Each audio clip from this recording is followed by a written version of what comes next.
That gnawing feeling when everyone else seems to have their life mapped out perfectly, while you're standing in the supermarket aisle wondering what you're even doing there.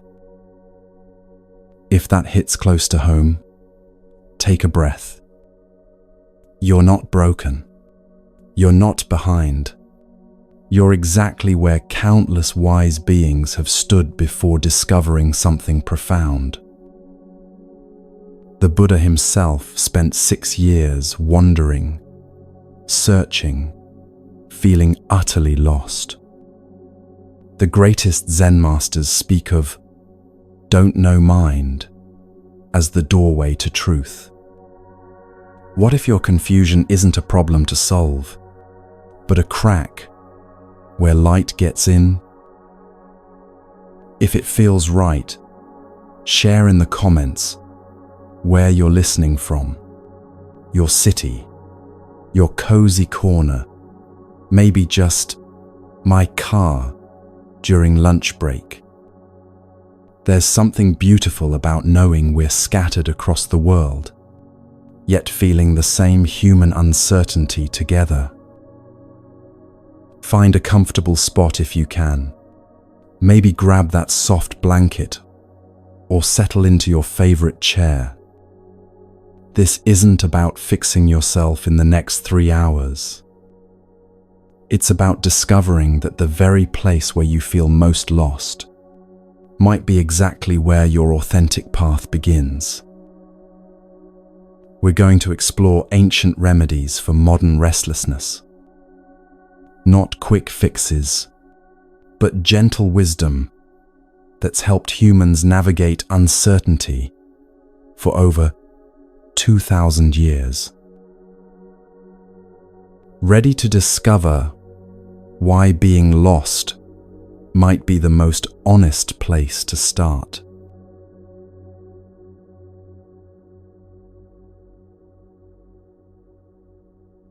You've been carrying a weight that was never yours to hold. The belief that, by now, at your age, with your experience, after all you've been through, you should have clarity about your direction, your purpose, your next step. But what if that entire framework is built on a foundation of cultural mythology? What if the idea that humans are supposed to have it all figured out is one of the most damaging lies our society perpetuates? Consider this for a moment. When you were 5 years old, did anyone expect you to know what you wanted for dinner next Thursday? Of course not. Yet somehow, we've created this bizarre expectation that by 25, 35, or 55, you should have mapped out the rest of your existence. The Buddha discovered something revolutionary 2,500 years ago that directly challenges this assumption. He realized that the very desire for certainty, the grasping for solid ground in an inherently fluid world, is what creates our deepest suffering. Think about the last time you felt genuinely peaceful. I'm willing to bet it wasn't when you had every detail of your future planned out. It was probably a moment when you were fully present, watching a sunset, laughing with a friend, or simply breathing without agenda. That's because peace doesn't come from knowing where you're going. It comes from being comfortable with where you are. Buddhism offers something radical that our achievement-obsessed culture struggles to understand. The teaching of radical acceptance doesn't mean becoming passive or giving up on growth. It means recognizing that this moment, exactly as it is, confusion and all, is already complete. Your uncertainty isn't evidence of failure. It's evidence of honesty. It means you're no longer pretending to know things you don't know, no longer performing a version of yourself that was never quite authentic anyway. The Zen tradition has a beautiful phrase for this state: don't know mind. It's considered one of the most precious things a human being can cultivate. Not ignorance, but the wisdom to recognize the limits of what any individual mind can truly grasp about existence. When you're in don't know mind, you're not constantly defending outdated beliefs about who you should be. You're not exhausting yourself trying to maintain an image that never quite fit anyway. You're free to respond to life as it actually unfolds, rather than as you think it should unfold.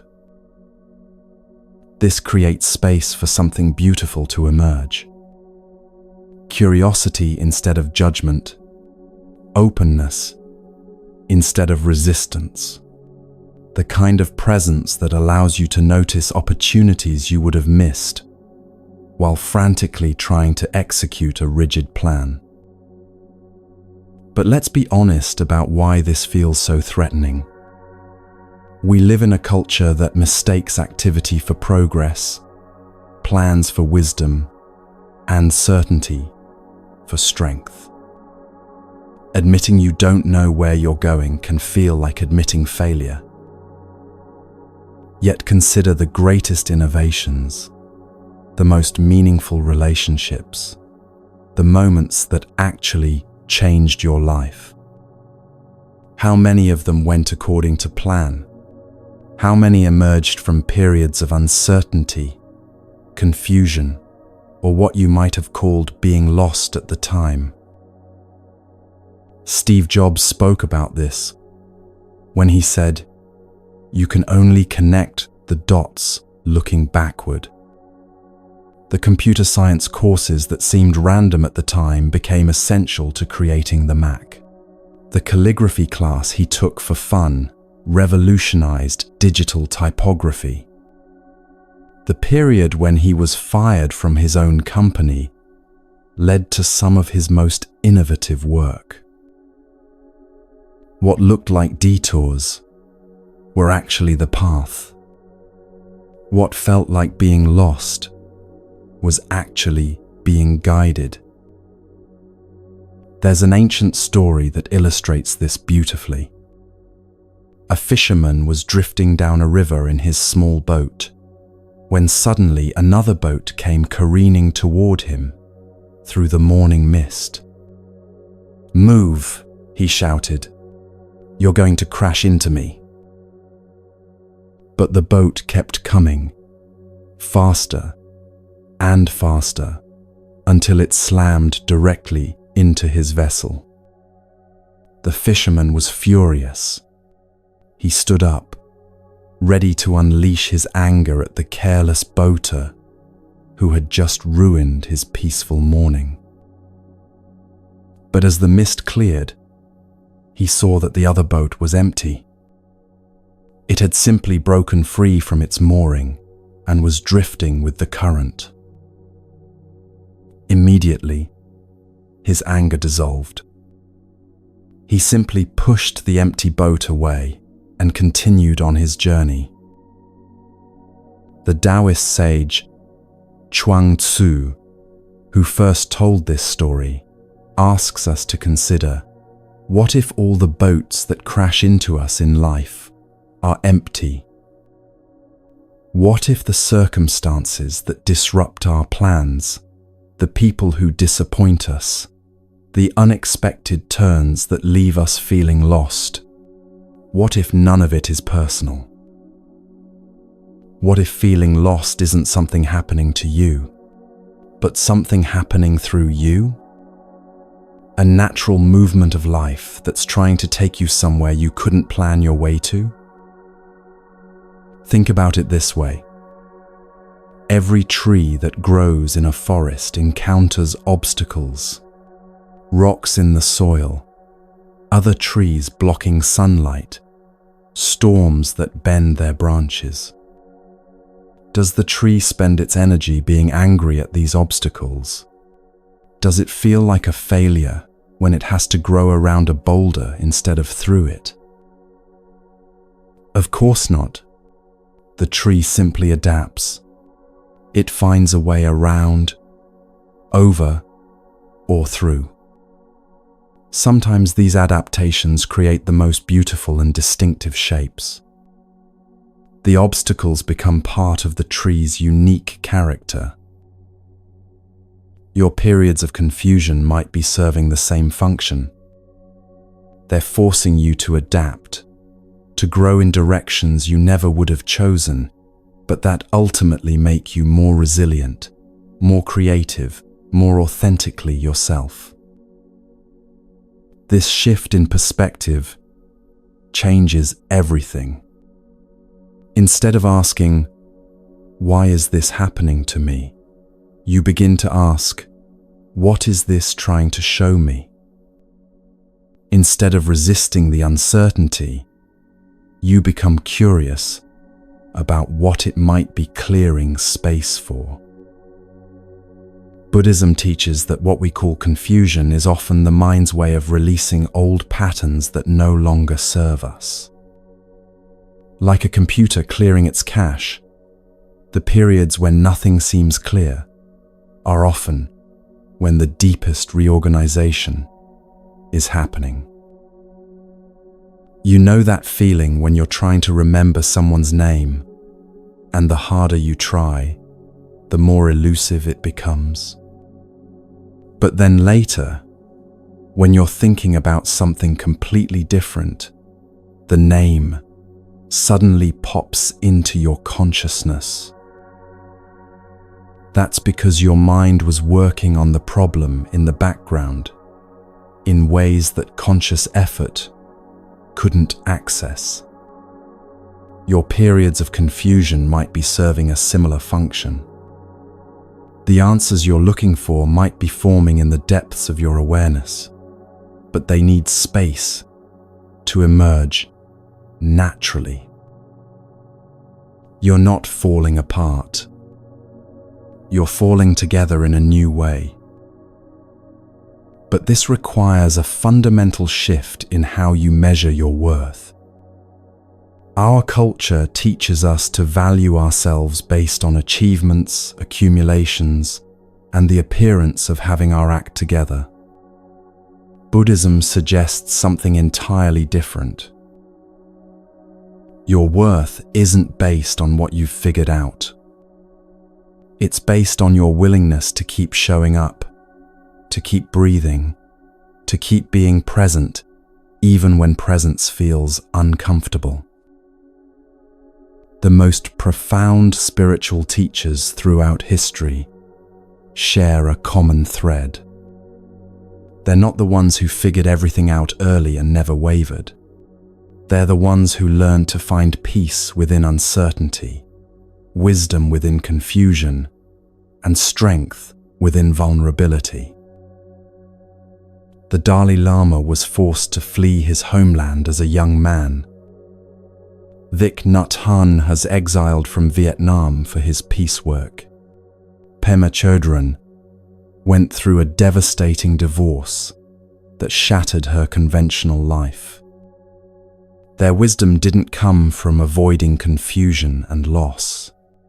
It came from learning to transform those experiences into compassion.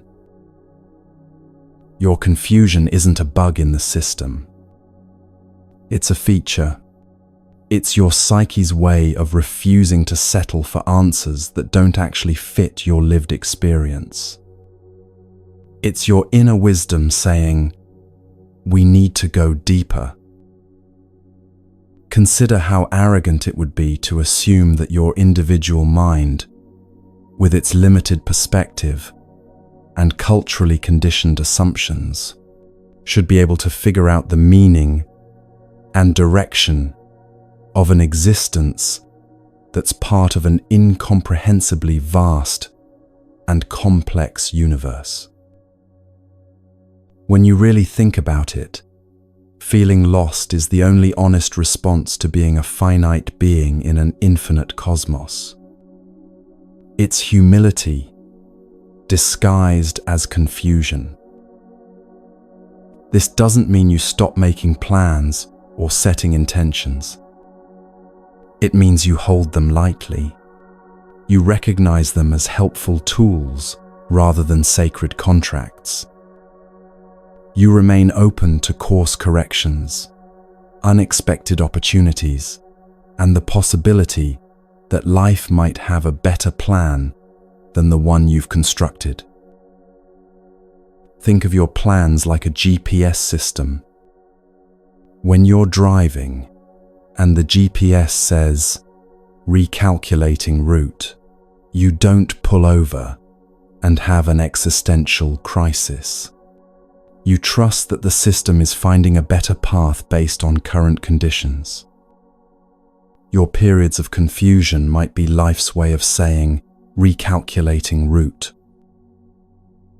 In Zen practice, there's a saying, don't seek the truth, just drop your opinions. Most of what we call being lost is actually being attached to opinions about how our life should look. When those opinions no longer match reality, we suffer. But what if, instead of trying to force reality to match your opinions, you became curious about what reality is actually offering? What if your confusion is just life's way of saying, pay attention, something new is trying to emerge? The Vietnamese Zen master Thich Nhat Hanh once said that the most precious gift we can offer others is our presence. But how can you be truly present if you're constantly worried about whether you're going in the right direction? How can you listen deeply if you're rehearsing your next move? Feeling lost, paradoxically, can make you more present than feeling certain ever could. When you don't know what comes next, you're forced to pay attention to what's here now. And what's here now is always enough to work with. Always. Your breath is here. Your capacity to feel is here. Your ability to choose your next response is here. These are not small things. These are the building blocks of every meaningful life ever lived. When you stop demanding that this moment be different, you start to notice what it actually contains. Maybe it's the taste of your morning coffee, really tasted for the first time in months. Maybe it's the way light falls across your room. Maybe it's simply the miracle of your heart beating without any effort from you. These moments of presence aren't consolation prizes for not having your life figured out. They're the actual prize. They're what all the planning and achieving is supposed to be in service of. So here's your permission slip, written by 25 centuries of Buddhist wisdom. You don't have to have it figured out. You never did. You're allowed to be exactly where you are, feeling exactly what you're feeling, knowing exactly as much as you know and no more.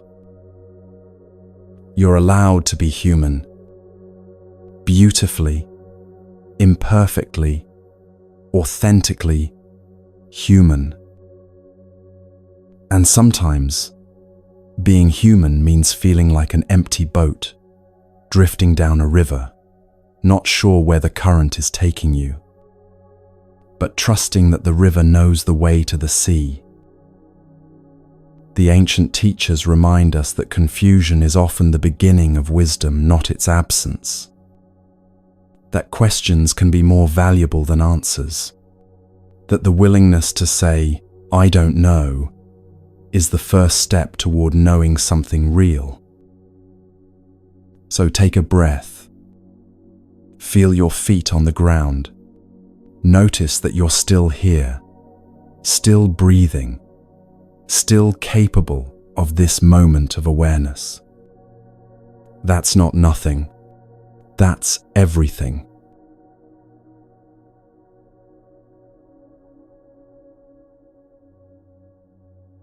There's something almost magical that happens when you watch a child encounter something for the first time. Maybe it's their first snowfall, their first glimpse of the ocean, or simply the way sunlight catches in a soap bubble. Their eyes widen, their whole body becomes alert, and for that moment, they're completely absorbed in wonder. No analysis, no comparison to previous experiences, no mental filing system cataloging the moment into familiar categories. Just pure, unfiltered presence with what is. This is what Zen Buddhism calls Shoshin, beginner's mind. And it might be the most powerful antidote to feeling lost that has ever been discovered. The irony is profound. In a culture obsessed with expertise, credentials, and having the right answers, the ancient wisdom traditions point us toward something entirely different. They suggest that the more we think we know, the less we're actually able to see. Shunryu Suzuki, the Japanese Zen master who brought this teaching to the West, put it simply, in the beginner's mind, there are many possibilities, but in the expert's mind, there are few. Think about that for a moment. When you approach something as an expert, you're filtering every new piece of information through existing categories. You know what to expect, what patterns to look for, what outcomes are likely. This can be useful, certainly, but it can also blind you to what's actually happening right in front of you. The expert mind says, "I've seen this before." The beginner's mind says, "What is this?" One closes down possibilities, the other opens them up. This is why so many breakthrough discoveries come not from the leading experts in a field, but from people who approach familiar problems with fresh eyes. Einstein's theory of relativity emerged partly because he was willing to question assumptions about time and space that physicists had taken for granted for centuries. He approached the fundamental questions of physics with what we might call a beginner's mind. But here's what's particularly relevant for those moments when you feel lost. Beginner's mind doesn't require you to know where you're going. In fact, it works best when you don't. When you're in true beginner's mind, you're not trying to get somewhere specific. You're not measuring your progress against some predetermined outcome. You're simply paying attention to what's actually here, what's actually happening, what's actually emerging in this moment. This is radically different from how most of us were taught to navigate life. We're told to set goals, make plans, develop expertise, become authorities in our chosen fields. All of which can be valuable, but which can also trap us in increasingly narrow ways of seeing. The Buddha himself discovered this 2,500 years ago. Before his awakening, he had become an expert in the spiritual practices of his time. He could perform extreme austerities that would have killed most people. He had mastered meditation techniques that few could even attempt. He was, by any measure, a spiritual expert. And yet all of this expertise wasn't bringing him the peace he sought. It wasn't until he abandoned his expert knowledge and sat under the Bodhi tree with what we might call complete beginner's mind that awakening became possible. He later said, "In the sky, there is no distinction of east and west. People create distinctions out of their own minds and then believe them to be true." What he was pointing to is how our mental categories, our expertise, our knowledge, our certainty about how things work can become barriers to seeing clearly. The sky doesn't actually have an east or west. Those are human constructs that we overlay onto reality. Similarly, the feeling of being lost might not be a real problem that needs solving. It might be a mental construct we overlay onto the natural uncertainty of existence. When you approach your confusion with beginner's mind, everything changes. Instead of seeing it as evidence that you're behind or broken, you become curious about it. You ask, what is this feeling actually like? How does it show up in my body? What thoughts accompany it? What happens if I don't immediately try to fix it? This kind of investigation isn't passive. It's one of the most active, engaging things you can do. It requires presence, attention, and courage. But it also brings an immediate sense of relief because you're no longer at war with your experience. You're studying it instead of suffering from it. Let me share a story that illustrates this beautifully. There was once a master calligrapher in ancient China who was renowned throughout the country for his skill. Students traveled from far and wide to learn from him, and emperors commissioned him to create works for their palaces. One day, a young student approached him and said, "Master, I have been practicing calligraphy for 10 years. I know all the traditional forms. I can write in multiple styles, and my technique is flawless. Yet when I see your work, I realize I am still a beginner. How can this be?" The master smiled and handed the student a brush. "Show me how you write the character for water," he said. The student took the brush and executed the character perfectly. Every stroke was precise. Every proportion was correct, according to the classical rules. It was technically flawless. The master nodded approvingly. "Now," he said, "write it again, but this time, forget everything you know about calligraphy. Instead, think about water itself. Feel its fluidity, its capacity to take any shape, its ability to carve through stone with gentleness. Let the character emerge from your understanding of water, not from your knowledge of proper technique." The student hesitated. This went against everything he had learned. But he took a breath, closed his eyes for a moment, and when he opened them, he wrote the character again. This time, something was different. The strokes had the same technical accuracy, but they also had life. They seemed to flow like actual water, The character didn't just represent water, it embodied it. You see, the master said gently, your expertise taught you how to write correctly. But beginner's mind teaches you how to write truthfully. Correctness is valuable, but truth is alive.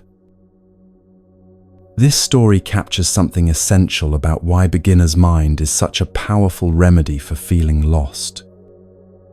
When you're lost, you're already in a state where your usual expertise isn't working. Your familiar approaches, your tried and true strategies, your knowledge about how life is supposed to work. None of it seems to apply to your current situation. This can feel terrifying if you're attached to being the expert in your own life.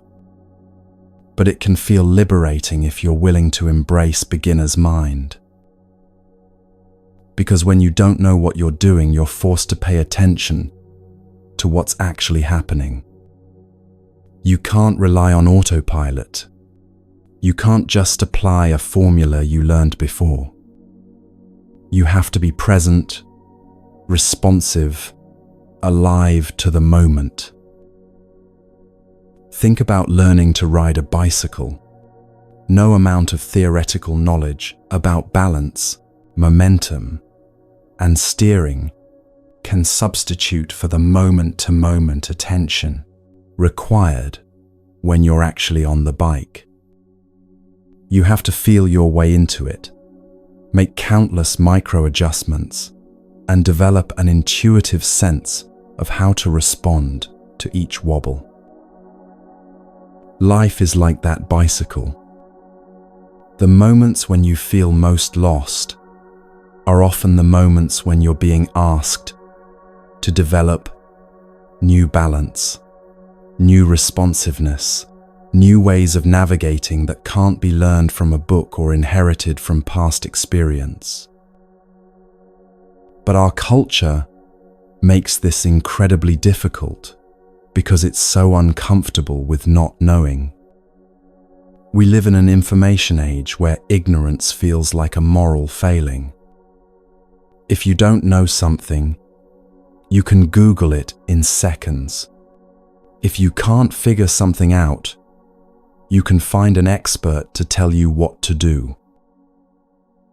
This creates an illusion that all confusion should be quickly resolvable. But the deepest questions of human existence, questions about meaning, purpose, love, death, and how to live authentically, these don't have Googleable answers. They require what Zen calls don't know mind. Not the absence of intelligence, but a quality of openness that allows new understanding to emerge. The Korean Zen master Shung-san taught extensively about this state. He would often challenge his students by asking them seemingly impossible questions. When they tried to give clever answers or quote Buddhist philosophy, he would ring a bell and say, "Don't know." He wasn't being dismissive. He was pointing them toward a state of mind that's more interested in truth than in sounding smart. A state where you're willing to sit with uncertainty until genuine insight arises. This don't know mind is not passive waiting. It's active not knowing. It's like the difference between being confused and being curious. Confusion resists the unknown and tries to force understanding. Curiosity embraces the unknown and investigates it with interest. Let's try a simple exercise to taste this quality of mind right now. Look around your environment and find something you see every day. Maybe it's a coffee cup, a houseplant, a book on your shelf. something so familiar that you normally don't really notice it anymore. Now, imagine you're seeing this object for the very first time.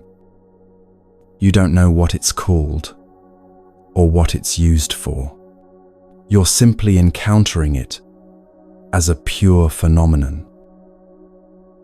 What do you actually see? Not what you know about it, but what's actually there for your senses to discover. What's the quality of light reflecting off its surface? What's its texture, its weight, its relationship to the space around it? If you can do this even for a few moments, you'll notice something interesting.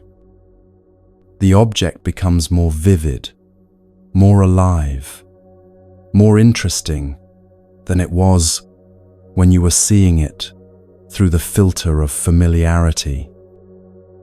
You might notice details you've never seen before, even though you've looked at this thing hundreds of times. This is what beginner's mind does to everything, including your own life. It makes the familiar fresh again. It reveals aspects of your experience that expertise and familiarity had made invisible. You can apply this same quality of attention to your feelings of being lost. Instead of immediately labeling the feeling as a problem, what if you investigated it with the same curiosity you just brought to that familiar object? What does feeling lost actually feel like in your body? Is it a tightness in your chest? A fluttering in your stomach? A fog in your mind? Does it have a color, a temperature, a texture? What thoughts accompany this feeling? Not the content of the thoughts.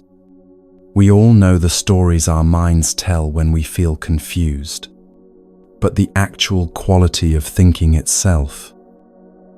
Is it rapid or slow? Circular or linear? Tight or spacious? When you investigate your experience with this kind of fresh attention, something remarkable happens. The feeling doesn't necessarily go away, but it loses its solid, problematic quality. It becomes more like weather, something you can experience without being overwhelmed by. This is because beginner's mind naturally creates space around whatever you're experiencing. When you're not immediately trying to categorize, fix, or escape from something, you're able to hold it more lightly. You realize that even confusion has its own intelligence. It might be your psyche's way of saying that your old approaches to life aren't working anymore, that it's time to find new ways of being. It might be a sign that you're outgrowing limitations you didn't even know you had. The Buddha spoke about this when he described the mind in its natural state as being like space itself. He said, "All formations are impermanent. All formations arise and pass away. But awareness itself is like space, vast, clear, and unobstructed. It can hold anything without being disturbed by what it contains." This pointing to the spacious quality of awareness is one of Buddhism's most profound gifts. It suggests that your essential nature is not the confused person trying to figure things out. Your essential nature is the awareness that can hold confusion without being confused by it. When you rest in beginner's mind, you're resting in that spacious awareness. You're not identified with any particular state or story. You're simply present with whatever is arising, curious about how life is expressing itself through you in this moment. This doesn't mean you become passive or stop caring about your life's direction. It means you become more responsive to what's actually needed rather than what you think should be needed. You start to move from a place of aliveness rather than anxiety. You begin to trust that not knowing everything is not only okay but necessary. That staying open to new possibilities is more valuable than clinging to old certainties.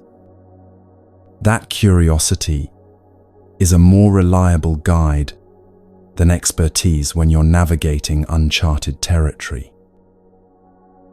And the beautiful thing about beginner's mind is that it's always available.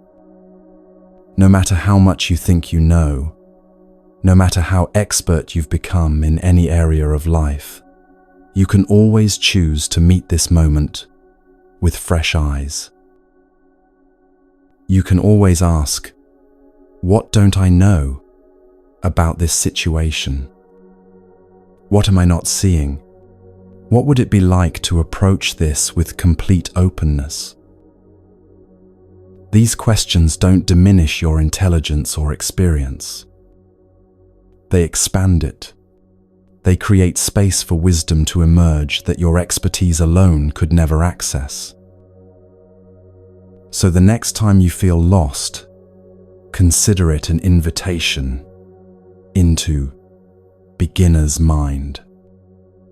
A chance to see your life with fresh eyes, to discover aspects of yourself and your situation that familiarity had hidden. An opportunity to remember that not knowing is not a problem to solve, but a space to explore. In that space, new possibilities can emerge. Not the possibilities your expert mind thinks are reasonable, but the ones that can only be discovered by approaching life with the wonder of a child seeing snow for the first time. That wonder is still available to you. It's waiting just behind your need to know, your fear of being wrong, your attachment to appearing competent. All you have to do is set those aside for a moment and ask, what is this? The answer might surprise you.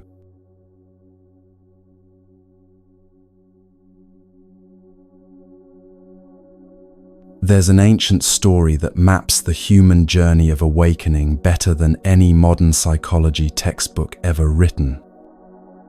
It's called the 10 Bulls Parable, and for over 1,000 years, it's been helping people understand that feeling lost isn't a detour from the spiritual path. It's often the very beginning of it. The story follows a young herder who loses his bull and must search for it through 10 distinct stages. But this isn't really about cattle. The bull represents your authentic self, that part of you that's always been there but somehow got lost in the noise of expectations, conditioning, and the endless effort to become someone you thought you should be.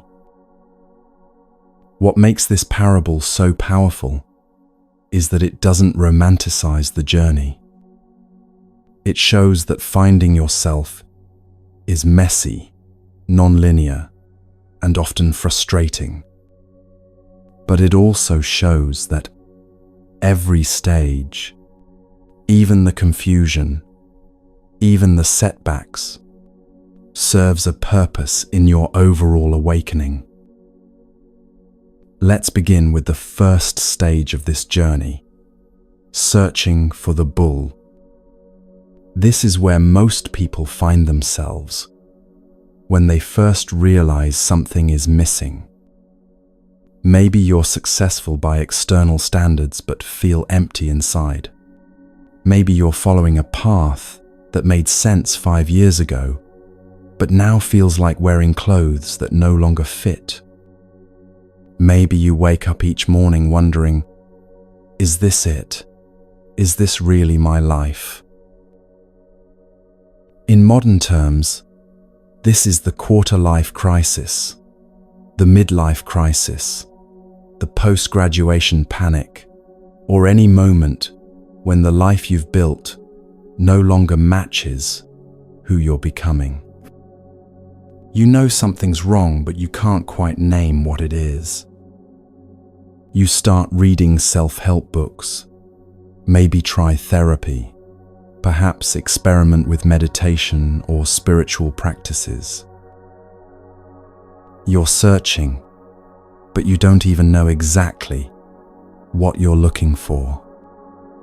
The herder in the story wanders through forests and valleys, calling out for his bull, but hearing only his own echo. This stage can last years. It's characterized by a vague but persistent feeling that you're living someone else's life, that your real self is somewhere else, doing something else, being someone else.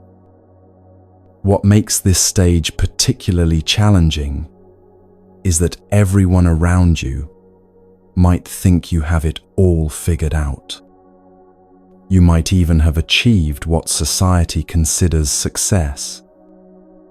But there's this nagging sense that you're performing a role rather than living authentically.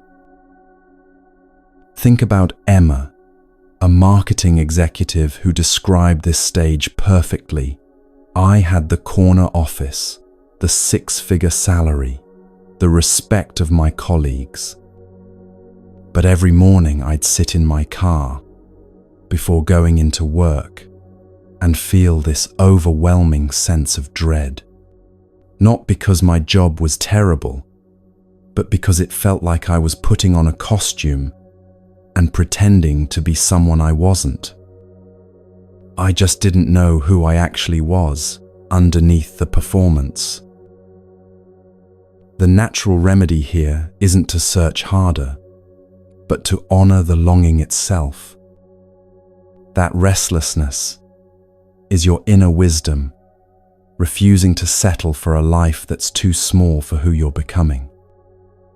It's your authentic self, like the bull in the story, calling to you from somewhere beyond the boundaries of your current existence.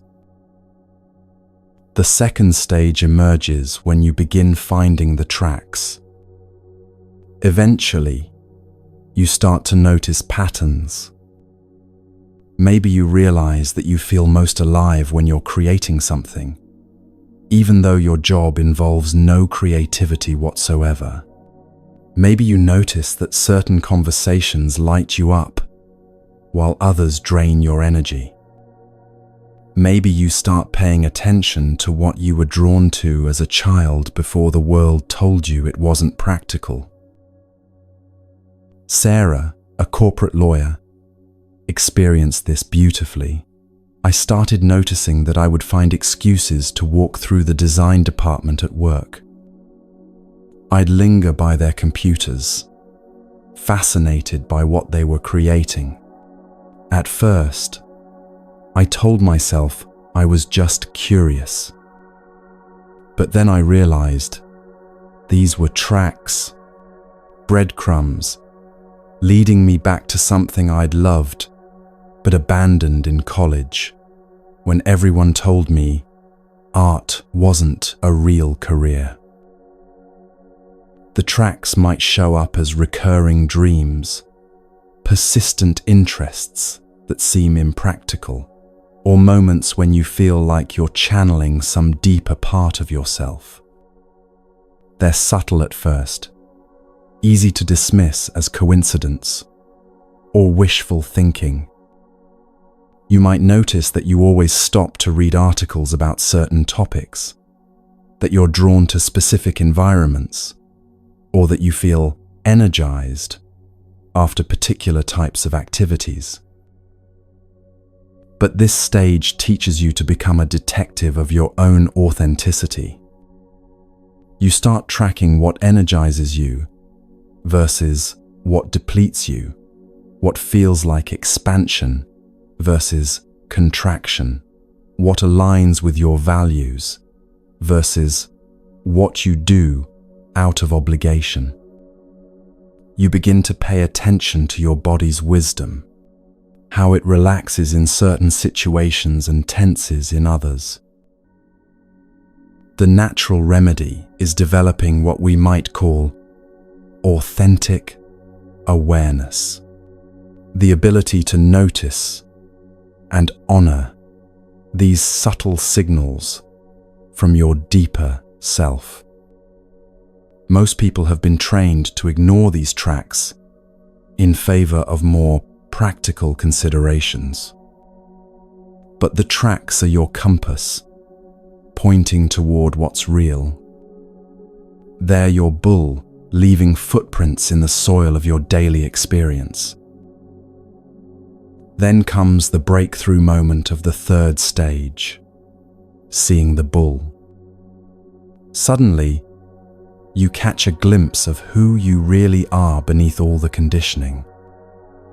It might happen during meditation, in nature, in the middle of a conversation, or while engaged in something you love.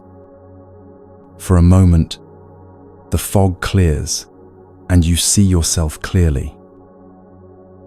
One person described it this way: I was helping my neighbor with her garden, and suddenly I realized I'd been happy for 3 straight hours without thinking about it.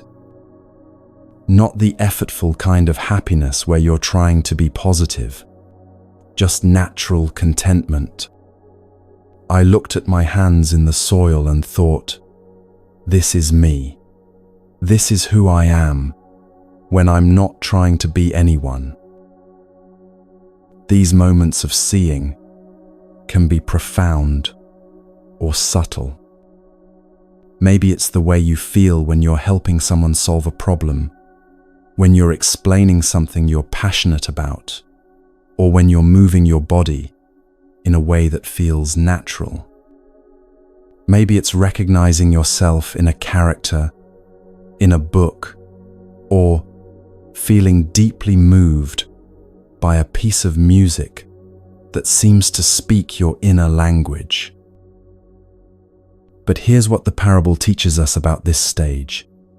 Seeing the bull and catching it are 2 very different things. Just because you've glimpsed your authentic self doesn't mean you can immediately integrate it into your daily life. In fact, the glimpse often makes your current situation feel even more confusing, because now you know what you're missing. Many people get stuck here, becoming spiritual seekers who are always chasing the next peak experience, the next moment of clarity. They think awakening is about having more and more of these glimpses. They might jump from workshop to workshop, teacher to teacher, experience to experience, trying to recreate that moment of recognition. The natural remedy at this stage is learning to trust what you've seen, even when you can't access it. That glimpse of your authentic self wasn't a fluke. It was a preview of who you are when you're not performing, defending, or trying to meet others' expectations. It was your bull revealing itself, showing you that it's real and that it can be found. The 4th stage brings us to where the real wrestling begins, catching the bull. You've seen who you really are, but actually living from that place requires dismantling years of conditioning. This is where the real work starts, and it's often the most challenging part of the journey. The bull in the parable is wild and strong. It doesn't want to be caught. Similarly, your authentic self might feel dangerous to the part of you that's been trying to stay safe through conformity. Your family might not recognize this new version of you. Your career might not accommodate your emerging values. Your social circle might resist the changes you're making. This stage is characterized by internal and external resistance. You know who you are, but living it feels risky. The old you was familiar, even if it wasn't fulfilling. This new you requires courage you're not sure you have. You might find yourself sabotaging your own progress, returning to old patterns just when things start to shift. Mark, a software engineer who realized he wanted to be a teacher, described this stage. It wasn't just about changing careers. It was about acknowledging that everything I'd built my identity around, being logical, practical, financially successful, wasn't who I really was. My parents were confused. My friends thought I was having a breakdown, and honestly, some days I wondered if they were right. The bull was there, but every time I got close to it, something inside me would panic and let go. The natural remedy here is what Buddhism calls right effort, the middle way between forcing change and giving up entirely. You're learning to honor your authentic impulses while being realistic about the pace of transformation. Some changes can happen immediately. Others require patience and strategic planning. You're developing what we might call courageous patience, the ability to stay committed to your truth while honoring the complexity of change. Gradually, you move into the fifth stage, taming the bull. You begin to integrate your authentic self into daily life. The wild bull becomes more cooperative. You're no longer at war with yourself, constantly choosing between who you are and who you think you should be. This doesn't mean life becomes easy. It means you develop skill in navigating the tension between authenticity and practicality.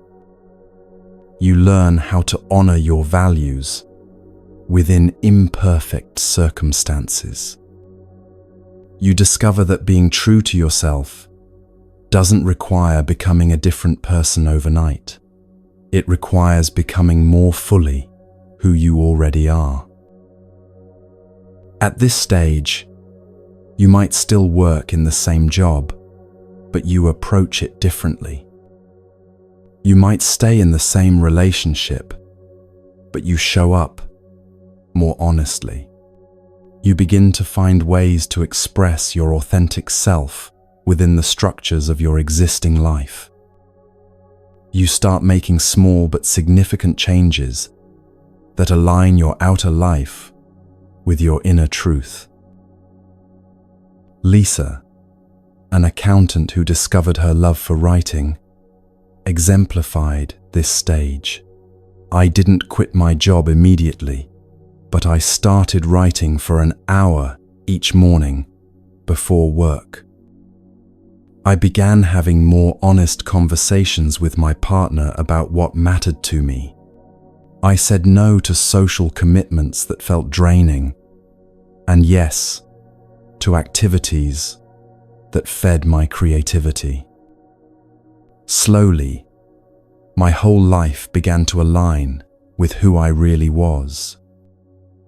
The bull was still wild sometimes, but we were learning to work together. The natural remedy is developing what we might call integration skills, the ability to honor your authentic self while still meeting your responsibilities and maintaining important relationships. This requires patience, creativity, and the wisdom to know when to compromise and when to stand firm. You're learning that authenticity isn't about dramatic gestures. It's about consistent small choices that honor your truth. The sixth stage brings us to riding the bull home, where effortlessness begins to emerge.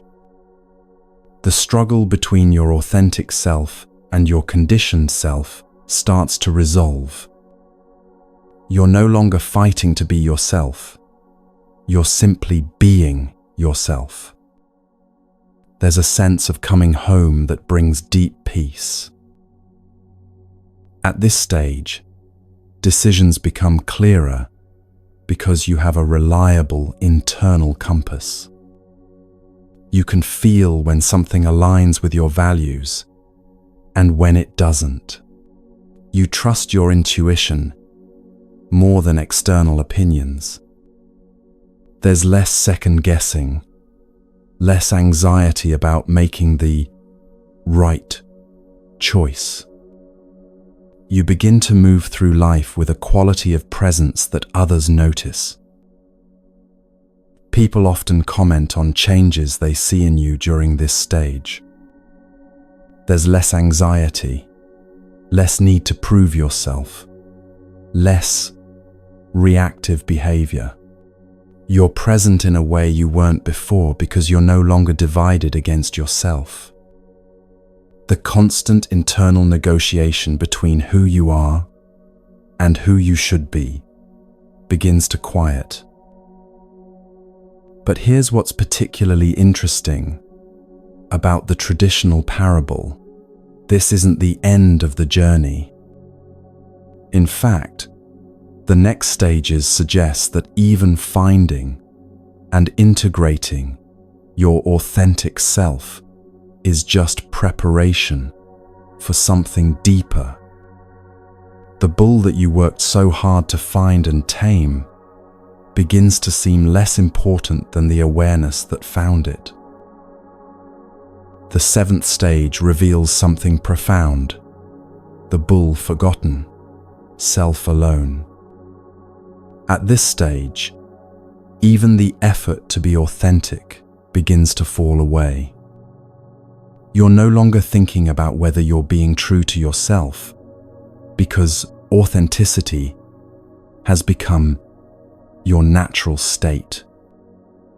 The bull, that symbol of your authentic self that you worked so hard to find and tame, is no longer needed as a separate concept. This might sound abstract, but it has very practical implications. You stop monitoring yourself constantly. Stop asking, "Am I being authentic enough?" You begin to trust that when you're present and honest, your actions will naturally align with your deepest values.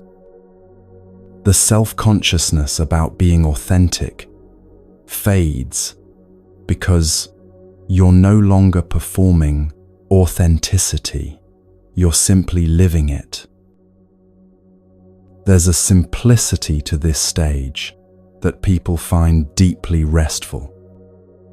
The internal committee that used to debate every decision becomes quieter. You act from a place of clarity rather than analysis.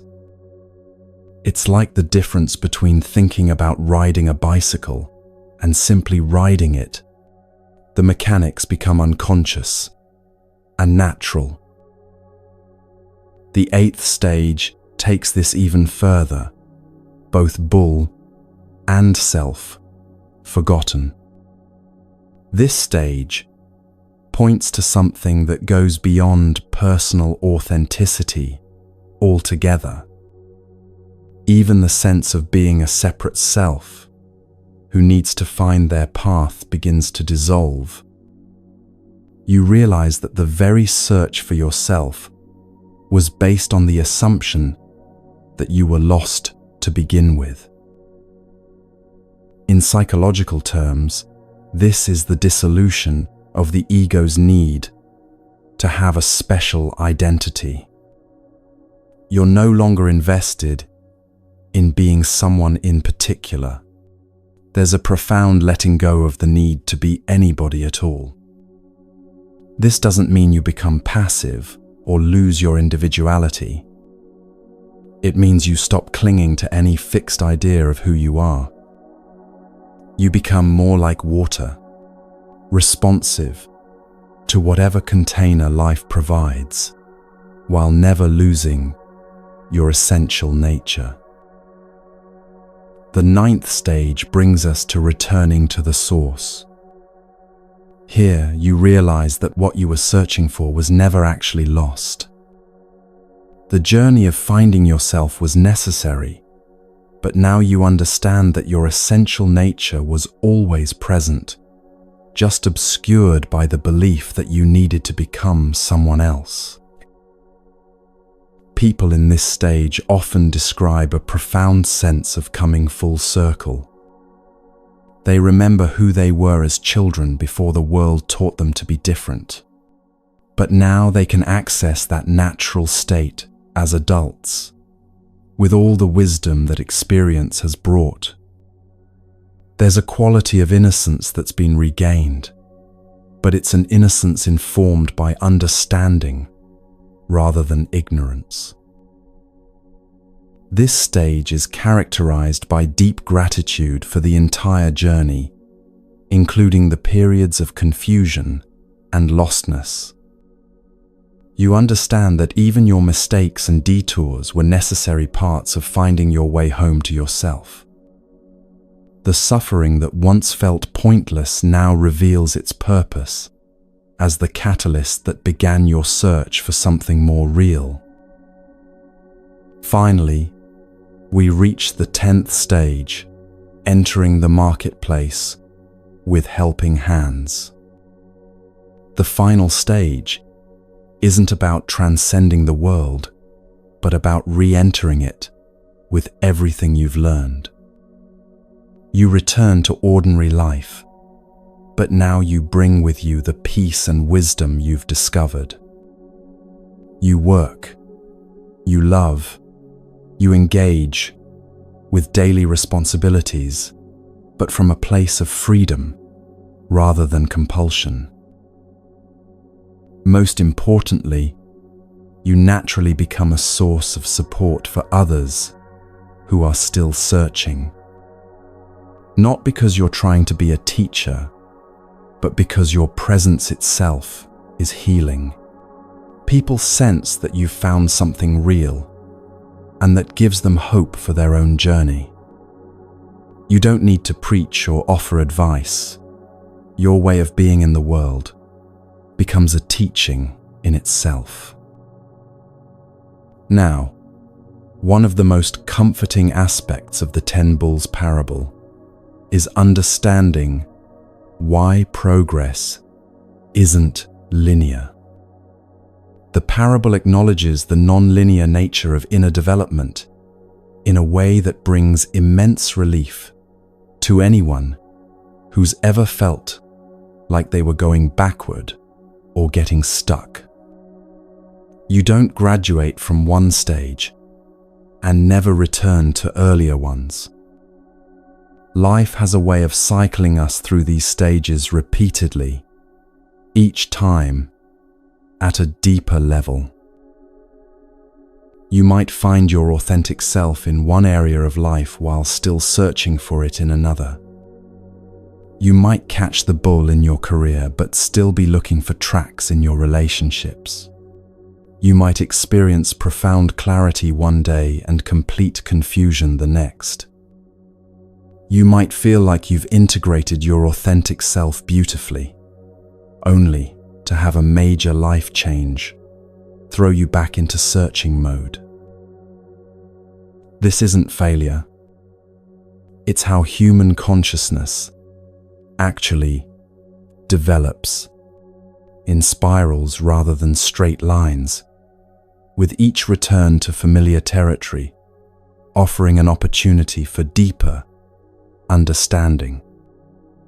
Each time you cycle through the stages, you bring more wisdom, more compassion, more skillful means. The searching of a 50-year-old is different from the searching of a 20-year-old, even if it feels similarly uncertain. What makes this ancient teaching so therapeutic is recognizing how each stage serves as its own natural remedy. The parable normalizes every stage of the journey in a way that our achievement-oriented culture rarely does. Feeling lost isn't a problem to solve. It's the first stage of awakening. Being confused about your direction isn't evidence of failure. It's the beginning of finding your tracks. Even the struggle to integrate your authentic self into practical life isn't a sign you're doing something wrong. It's the natural process of catching and taming the bull.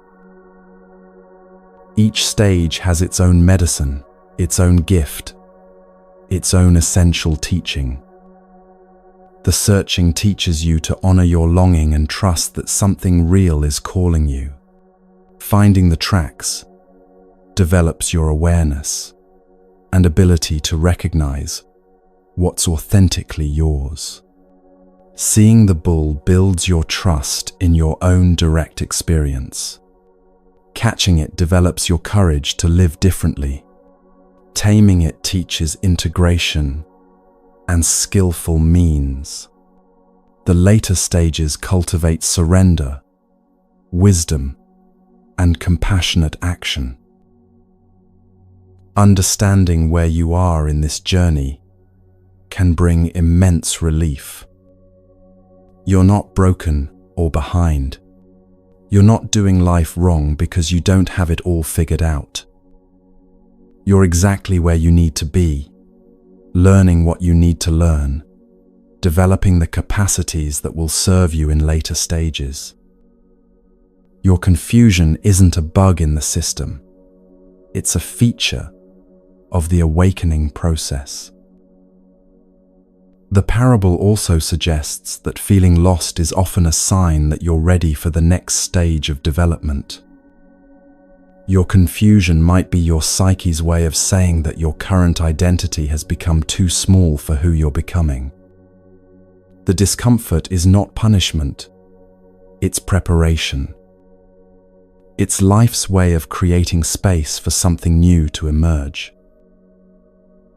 So when you feel like you don't know who you are or where you're going, remember the young herder starting his search. He doesn't know where his bull is, but he knows it exists. He trusts that it can be found. And he's willing to begin the journey even without a map, even without guarantees, even when everyone else thinks he's crazy for leaving the safety of the village. That willingness to begin, to keep searching, even when you don't know what you're looking for, is itself a profound spiritual practice. It's the courage to live as a question rather than demanding to be an answer. It's the humility to admit that you don't know everything about yourself yet, and the faith that the journey of discovery is worthwhile. Your bull is there, waiting to be found. The journey may be longer and more complex than you imagined, but every step is taking you closer to home. Not to a place you've never been, but to who you've always been beneath the conditioning, the expectations, and the false beliefs about who you should be. The 10 Bulls parable reminds us that getting lost is not a detour from the spiritual path. It is the path, and every stage, no matter how difficult or confusing, is exactly where you need to be to discover what's been waiting for you all along. Your authentic self, like the bull in the story, has never actually left you. It's just been waiting patiently for you to stop looking everywhere else and come home.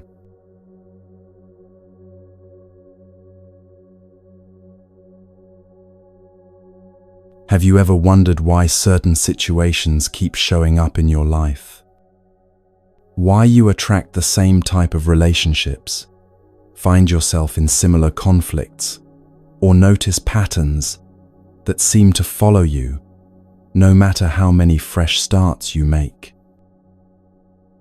There's an ancient understanding in Buddhism that offers a gentle way to look at these recurring patterns.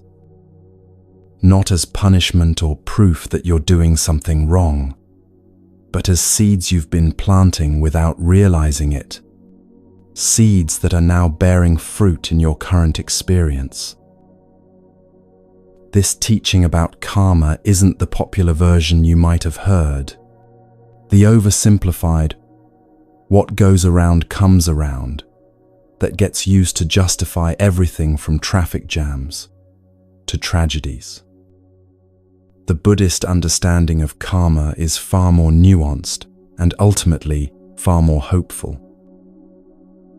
The word karma simply means action, but it points to something profound about how our past actions, not just physical actions, but mental and emotional patterns, create the conditions for our present experience. Think of it as the most sophisticated psychology ever developed, one that traces the subtle connections between cause and effect across the landscape of a human life. When you understand how the past gently shapes the present, everything begins to make sense in a new way. That tendency to doubt yourself in important moments, it might be the fruit of seeds planted years ago when criticism felt like truth. That pattern of attracting people who need rescuing, perhaps it grows from seeds of finding worth through being needed. The way you sabotage yourself just when things start going well, this might bloom from old seeds that learn to associate success with danger. But here's what makes this understanding so healing. Recognizing these patterns isn't about blame or judgment. It's about seeing the intelligent way your mind has been trying to protect you, even when that protection has outlived its usefulness. Let me share a story that illustrates this beautifully. There was once a young woman who worked in the palace gardens of an ancient king. Every day, she would carefully tend to the exotic plants that had been brought from distant lands, each requiring different soil, different amounts of water, different care. One day, she noticed that despite her careful attention, one particular flowering bush remained stunted and sickly while all the others flourished. She tried everything: more water, less water, different fertilizers, moving it to various locations throughout the garden. Nothing seemed to help. Frustrated, she finally dug deeper around the roots to see what might be wrong.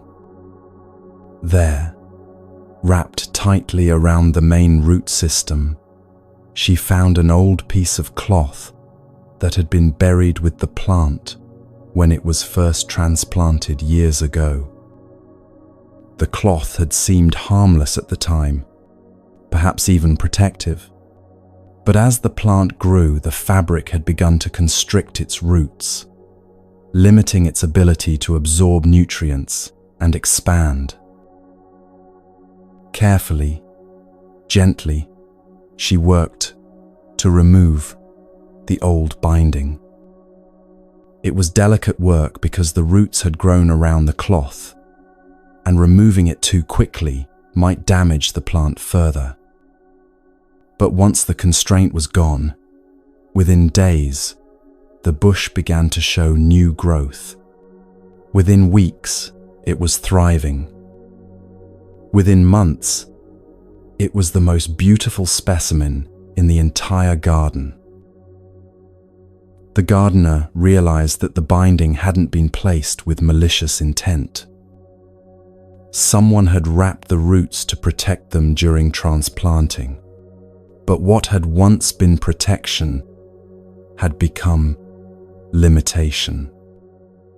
The plant's current struggle wasn't caused by anything wrong with the plant itself. It was the natural result of old conditions that no longer served its growth. This is how our mental and emotional patterns work. The behaviors that feel automatic, the reactions that seem to happen without our choosing, the ways we protect ourselves, that sometimes protect us from the very things we most want. These often have roots that go back to times when they served us well. Maybe as a child, you learned that being perfect was the way to avoid criticism, so you developed patterns of perfectionism that now prevent you from taking creative risks. Maybe you learned that staying small kept you safe from jealousy or attack, so you developed patterns of self-diminishment that now keep you from fully expressing your gifts. Maybe you learned that trusting people led to disappointment, so you developed patterns of emotional armor that now keep out love along with hurt. These patterns aren't character flaws. They're intelligent adaptations to the conditions you once faced. But understanding how patterns become teachers, not prisons, requires a shift in perspective that can be profoundly liberating. When you start to see your recurring challenges as information rather than condemnation, everything changes. That anxiety that shows up before important presentations, instead of judging it as weakness, you can become curious about what it's trying to protect you from. That tendency to overcommit and then feel resentful, rather than berating yourself for poor boundaries, you can investigate what need the overcommitting originally served. This kind of investigation is like being an archaeologist of your own experience. You're not digging to prove yourself guilty of past mistakes. You're digging to understand the conditions that created your current patterns, so you can consciously choose whether they still serve you. The practice of noticing without judging becomes essential here. Most of us have been trained to notice our patterns only to criticize them. We become aware of our defensiveness, so we can shame ourselves for being defensive. We recognize our people-pleasing, so we can feel guilty about not being more authentic. But this approach just adds another layer of suffering on top of the original pattern. True awareness is different. It's more like how a scientist observes a natural phenomenon with interest, curiosity, and respect for the intelligence of the system being studied. When you observe your patterns this way, you begin to see their underlying logic, their protective function, their skillful aspects, as well as their limitations. Let's try this right now with something small. Think of a pattern in your life that you've been judging yourself for. Maybe it's procrastination. Maybe it's worry. Maybe it's difficulty saying no. Instead of immediately jumping to what's wrong with this pattern, ask yourself, what might this pattern be trying to protect me from? What need might it be attempting to meet? When did I first learn that this response was necessary? You might be surprised by what you discover. Procrastination often protects us from the vulnerability of not being perfect. Worry can be the mind's way of trying to maintain control in uncertain situations. Difficulty saying no might stem from early experiences that taught us that disappointing others was dangerous. None of this excuses harmful behavior or suggests you shouldn't work to change patterns that no longer serve you. But it does suggest that shame and self-attack are rarely effective tools for transformation. Understanding and compassion are much more powerful catalysts for change. When you understand that your patterns made sense given the conditions that created them, you can begin to make conscious choices about whether to keep them. This is where the real power of karmic understanding emerges. You realize that you're not just the result of past conditions. You're also actively planting seeds today that will shape your future experience. Every moment offers an opportunity to plant new seeds. Every time you choose awareness over reactivity, you're planting seeds of mindfulness. Every time you respond with kindness instead of defensiveness, you're planting seeds of compassion. Every time you speak honestly instead of saying what you think others want to hear, you're planting seeds of authenticity. But this isn't about becoming a perfect person who never has difficult emotions or challenging patterns. It's about becoming a conscious person who recognizes that they have choice in how they respond to life's inevitable difficulties. Think about Maria, who noticed that she had a pattern of becoming defensive whenever anyone offered her feedback. Instead of judging herself for this reaction, she became curious about it. She traced it back to a childhood where criticism felt like rejection, where making mistakes meant losing love. Her defensiveness had been a way of protecting her tender heart from what felt like attacks on her worthiness. Understanding this didn't immediately eliminate her defensive reactions, but it changed her relationship to them. Instead of being controlled by the defensiveness, she could notice it arising and make a conscious choice about how to respond. Sometimes she still reacted defensively, but increasingly she was able to pause and ask herself, what is this feedback actually offering me? How can I receive it without making it mean I'm fundamentally flawed? Over time, this shift in her internal response began to change her external relationships. People felt safer offering her honest feedback because they sensed she was genuinely interested in growing rather than just protecting her image. This created a positive cycle where she received more useful input, which helped her develop more skill, which increased her confidence, which made her less defensive. This is how new karmic seeds grow into new patterns.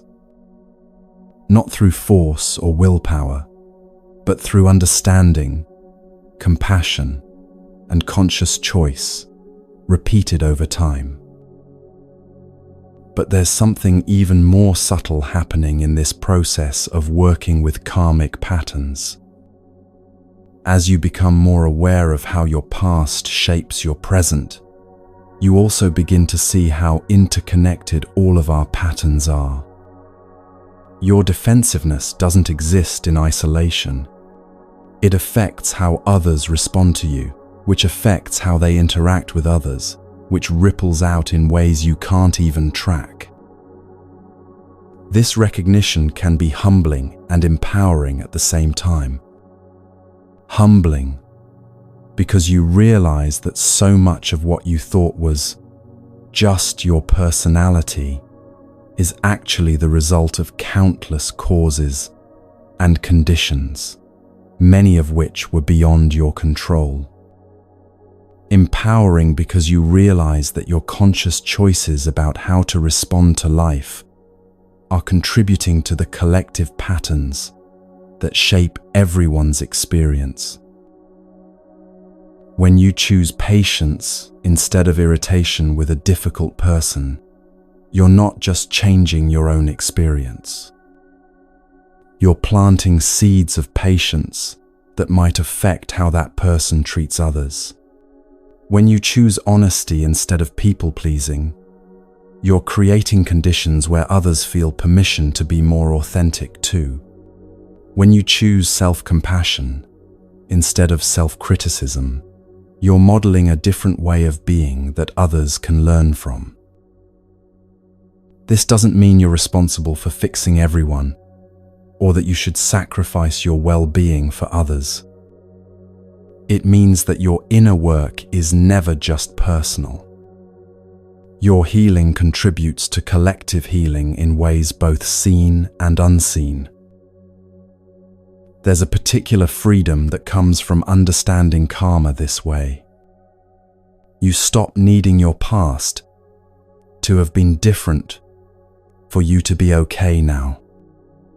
You stop needing to blame your parents, your culture, your circumstances for the patterns you're working with. Not because those influences weren't real or significant, but because blame keeps you stuck in the past, while understanding allows you to work skillfully with the present. You also stop needing to have perfect control over your future. You can plant seeds consciously and tend them carefully, but you can't control every condition that affects their growth. Sometimes the seeds you plant with such care don't seem to sprout. Sometimes unexpected flowers bloom from seeds you didn't even know you were planting. This is the humbling mystery of how change actually works in human life. The practice becomes one of showing up as consciously as possible to each moment, making choices that align with your deepest values, and trusting that this way of living will naturally create beneficial conditions over time. Not because you're guaranteed specific outcomes, but because you're participating in the ongoing creation of your life, rather than just being carried along by unconscious patterns. This shift from unconscious to conscious participation in your own unfolding is perhaps the most practical benefit of understanding karmic patterns. You begin to feel less like a victim of your circumstances and more like a collaborator with life itself. Your challenges don't disappear, but they become workable material for growth rather than evidence of failure. Even feeling lost begins to look different through this lens. Maybe your confusion isn't a sign that something has gone wrong, but rather a sign that old patterns of certainty are dissolving to make space for something new to emerge. Maybe your sense of not knowing who you are is actually your psyche's way of refusing to be limited by outdated self-concepts. The seeds of your current experience were planted by the conditions you've lived through and the choices you've made, both conscious and unconscious. But the seeds of your future experience are being planted right now, in this moment, by how you choose to meet whatever you're facing. You can plant seeds of awareness by noticing your patterns without immediately trying to fix them. You can plant seeds of compassion by treating yourself with the same kindness you'd offer a good friend who was struggling. You can plant seeds of courage by taking small steps toward authenticity, even when it feels risky. You can plant seeds of trust by believing that your sincere efforts to grow and heal matter, even when you can't see immediate results. These seeds might not sprout tomorrow or next month. Some of the most important changes in human life happen slowly, almost imperceptibly. But every moment of conscious choice, every small act of kindness toward yourself and others, every decision to respond rather than react, is contributing to the gradual transformation of your inner landscape. The old binding around the roots doesn't have to be cut away all at once. Sometimes the most skillful approach is the gentle, patient work of loosening what no longer serves, while honoring what those patterns once provided.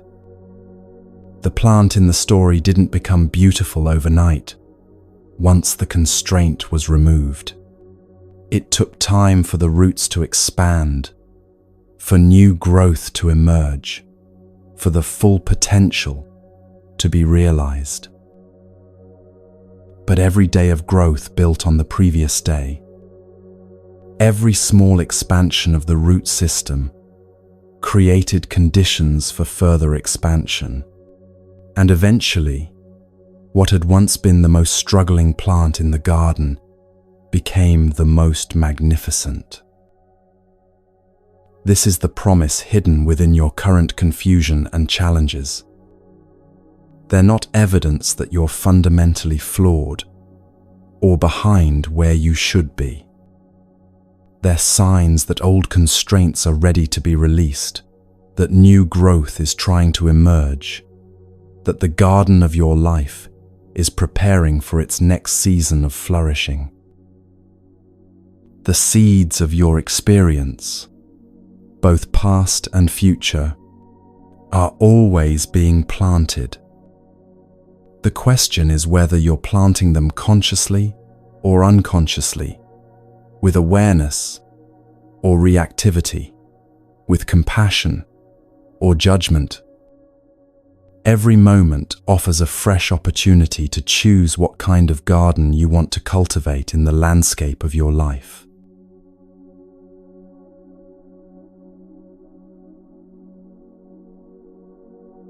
There's a moment that comes to most people at some point in their lives when they look in the mirror and barely recognize themselves.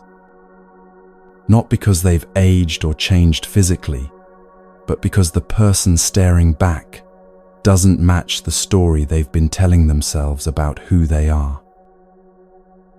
Maybe it happens after a major life transition, a divorce, a career change, a loss that reshapes everything. Maybe it emerges more gradually, a slow realization that the identity you've been performing no longer feels authentic. Or maybe it arrives suddenly, in a moment of clarity where you see how much energy you've been spending trying to maintain an image that was never quite real to begin with. This can feel terrifying. If you're not who you thought you were, then who are you? If the story you've been living isn't true, what is? But what if this moment of not knowing, this sense of your identity dissolving, isn't a crisis at all? What if it's actually an opening into the most profound freedom you've ever experienced? This is where Buddhism's teaching on emptiness, or shunyata in Sanskrit, offers something revolutionary. Not emptiness as a void or absence, but emptiness as the most spacious, alive, and liberating way of being human. When Buddhist teachers talk about emptiness, they're not suggesting that you don't exist or that life doesn't matter. They're pointing to something much more subtle and ultimately more freeing, the recognition that you're not as solid, fixed, or permanently defined as you might think. That the boundaries you've drawn around yourself, the labels you've accepted, the story you tell about who you are, all of this is much more fluid than it appears. Think about it this way. Right now, as you listen to these words, millions of cells in your body are dying and being replaced. Your thoughts are arising and passing away moment by moment. Your emotions are shifting. Your breath is changing. Your awareness is moving from sound to sensation, to memory, and back again. What exactly is staying the same long enough to be called a permanent self? This isn't a philosophical puzzle. It's pointing to something you can observe directly in your own experience. The more closely you look for a solid, unchanging core of self, the more elusive it becomes. Not because there's something wrong with you, but because this solid self was always a mental construction, a useful story, but not an absolute truth.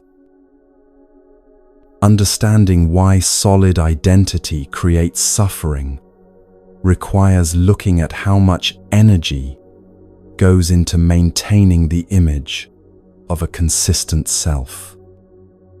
Think about all the mental effort involved in being the same person from moment to moment, day to day.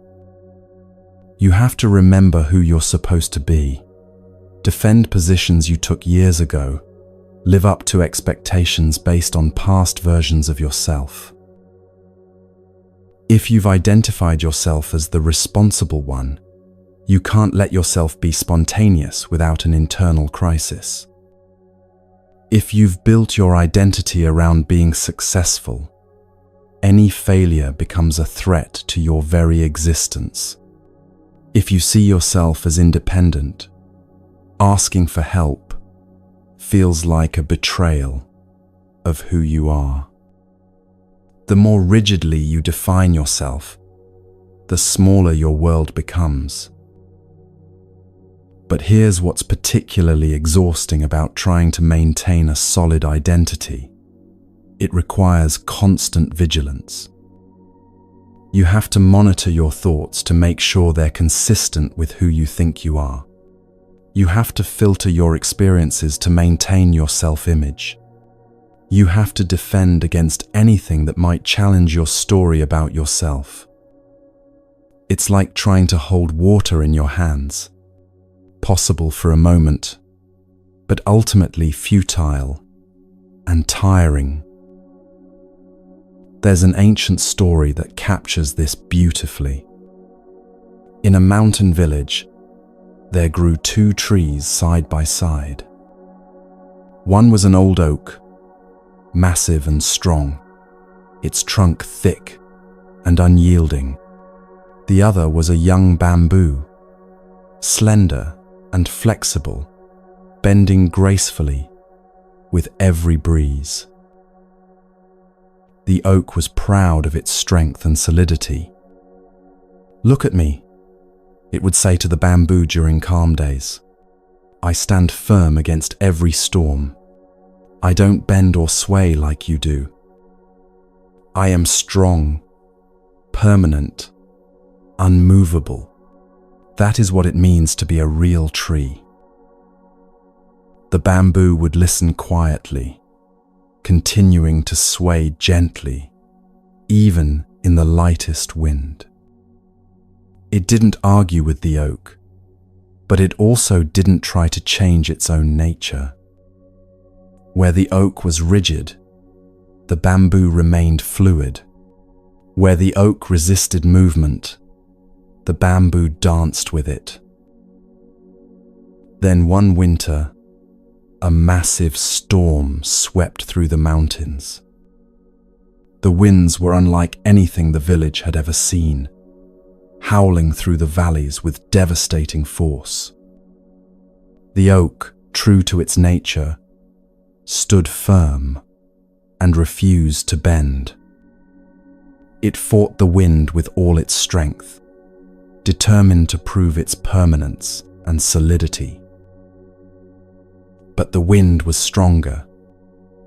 As the storm intensified, the oak's resistance became its downfall. Unable to yield, unable to adapt, it finally snapped under the pressure. The great tree that had prided itself on its unchanging strength was uprooted and destroyed. Meanwhile, the bamboo bent so far in the wind that its top nearly touched the ground. It offered no resistance, no fight, no attempt to maintain a rigid form. It simply moved with the storm, allowing the fierce wind to flow around and through it. And when the storm passed, the bamboo stood upright again, unharmed, renewed, as alive as ever. The villagers who witnessed this understood something profound. True strength isn't about being unmovable. It's about being responsive. Real resilience comes not from rigidity, but from the ability to adapt without losing your essential nature. This is what emptiness offers, the bamboo's way of being human. When you stop trying to maintain a solid, unchanging identity, you discover a kind of strength and freedom you never knew was possible. You can bend with life's storms without breaking. You can adapt to new situations without losing yourself. You can change and grow without experiencing it as a threat to who you are. The relief of not being fixed is something you have to experience to understand fully. Imagine the exhaustion lifting when you no longer have to defend an image of yourself that was always too small anyway. Picture the freedom of being able to respond to each situation freshly, without the burden of consistency with past positions. Feel what it might be like to admit you don't know something without it threatening your sense of competence, or to make a mistake without it, meaning you're fundamentally flawed. This doesn't mean becoming wishy-washy or losing your values. The bamboo has its own nature. It doesn't try to become an oak or a pine tree, but it holds that nature lightly, expressing it through flexibility rather than rigidity. Similarly, you can have preferences, opinions, and values while holding them as living expressions rather than fixed definitions. When you begin holding yourself lightly, daily life becomes less effortful. You can disagree with someone without needing to prove you're right. You can receive feedback without defending your image. You can try new things without worrying about whether they fit your identity. You can change your mind without feeling like you're betraying your past self. Let's try a simple practice right now. Think of one way you typically describe yourself. Maybe, I'm an introvert, or I'm not creative, or I'm someone who doesn't like conflict. Now, instead of holding this as a fixed truth, try holding it as a pattern you've noticed. Instead of, I am this way, try, I have tended to be this way, or this has been true for me in certain circumstances. Do you feel the difference? The first version locks you into a box. The second creates space for change, growth, and new possibilities. It acknowledges your patterns without making them permanent. It honors your history without making it your destiny. This shift from identity to tendency, from I am to I have been, is one of the most practical applications of understanding emptiness. It creates what we might call developmental space, room for you to evolve without having to demolish your entire sense of self. Consider Sarah, who had always identified strongly as the helper in her family and friend groups. This identity served her well in many ways. It made her feel valuable and needed. But it also trapped her in patterns of giving until she was depleted, saying yes when she meant no, and attracting people who took advantage of her generosity. When she encountered the teaching on emptiness, she initially resisted it. If I'm not the helpful one, who am I? She wondered. But gradually, she began to experiment with holding her helpful nature more lightly.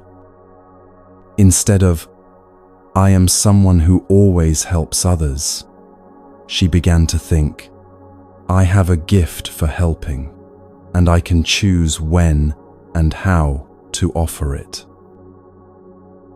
This small shift created enormous freedom. She could still be generous and supportive, but now, these qualities were choices rather than compulsions. She could say no to requests that would deplete her without feeling like she was betraying her fundamental nature. She could ask for help herself without experiencing an identity crisis. Her helpfulness became more skillful because it came from abundance rather than a desperate need to maintain an image. This is how emptiness works in practical life. It doesn't erase your qualities or make you bland and characterless. It liberates your qualities from the prison of fixed identity so they can be expressed more freely and skillfully. But there's an even deeper level to this teaching. As you become comfortable with the emptiness of fixed identity, you begin to notice the emptiness of all the things you thought were solid. Your problems, which once seemed so real and permanent, reveal themselves to be temporary conditions arising from causes. Your emotions, which once defined your days, show themselves to be passing weather in the sky of awareness. Even your thoughts, which once seemed like the voice of truth, become just phenomena arising and passing away. This recognition brings a profound sense of spaciousness. When you're not solid, you can't be broken. When you're not fixed, you can't be stuck. When you're not permanent, you can't be ruined. The very things that once felt like threats to your existence become simply experiences moving through the space of awareness.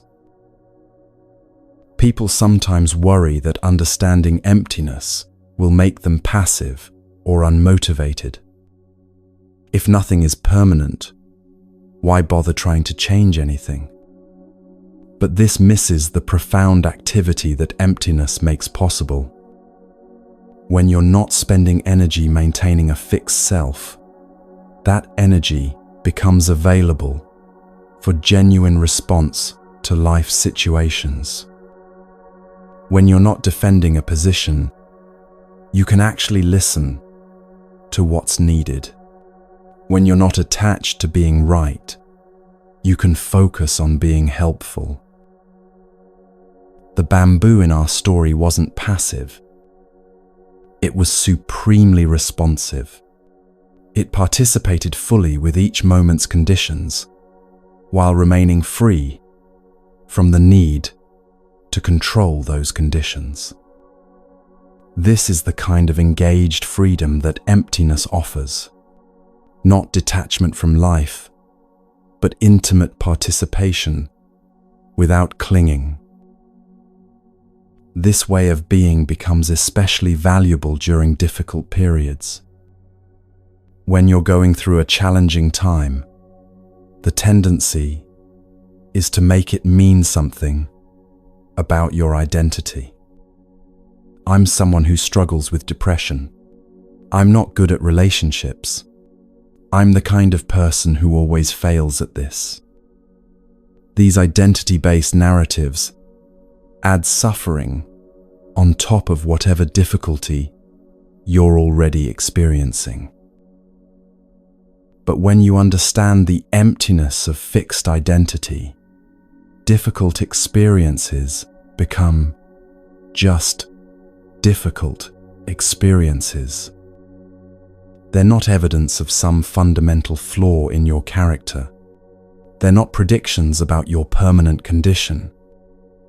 They're temporary weather patterns in the vast sky of your being, arising from causes and conditions, changing as those causes and conditions change. This doesn't minimize real pain or suggest you should be detached from your experience. It provides a framework for meeting pain without adding the extra layer of identity-based suffering. You can feel sad without becoming a sad person. You can experience anxiety without defining yourself as an anxious person. You can go through a difficult period without making it mean you're fundamentally broken. The freedom in emptiness is ultimately the freedom to be fully human without being trapped by any particular way of being human. You can be strong when strength is needed and soft when tenderness serves. You can be serious when the situation calls for gravity and playful when lightness is appropriate. You can be confident when you have knowledge and humble when you don't. You're no longer constrained by the need to maintain consistency with past versions of yourself. This fluidity doesn't make you unreliable or inauthentic. Like the bamboo, you maintain your essential nature while expressing it through appropriate responses to changing conditions. Your authenticity comes not from rigid consistency, but from genuine presence with whatever each moment requires. And perhaps most importantly for those who feel lost, understanding emptiness reveals that there never was a fixed self to lose. in the first place. Your confusion isn't about having lost your way. It's about discovering that the self you thought you needed to find was always a construction. The freedom you're seeking isn't found by building a better, more solid identity. It's found by relaxing out of the need for any fixed identity at all. This is the deepest teaching of emptiness. You are not a problem to be solved or a project to be completed. You are an ongoing expression of life itself, as fluid and dynamic as a river, as spacious and changing as the sky. When you stop trying to freeze this flowing expression into a solid identity, you discover a freedom and aliveness you never knew was possible. The storm will come again. It always does. But now you know the secret of the bamboo. You can bend without breaking, change without losing yourself, and dance with whatever life brings, while remaining rooted in the spacious awareness that was never as small or solid as you once believed.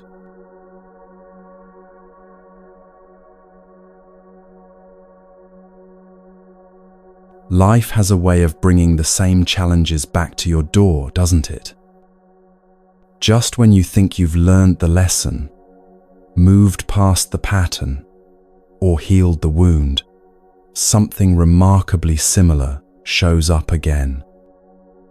Maybe it's a different person triggering the same insecurity, a new situation that brings up old fears, or another version of the same choice point where you seem to stumble every time. Your first instinct might be to feel defeated. Here we go again, you think. I thought I was past this. But what if these returning difficulties aren't evidence of failure at all?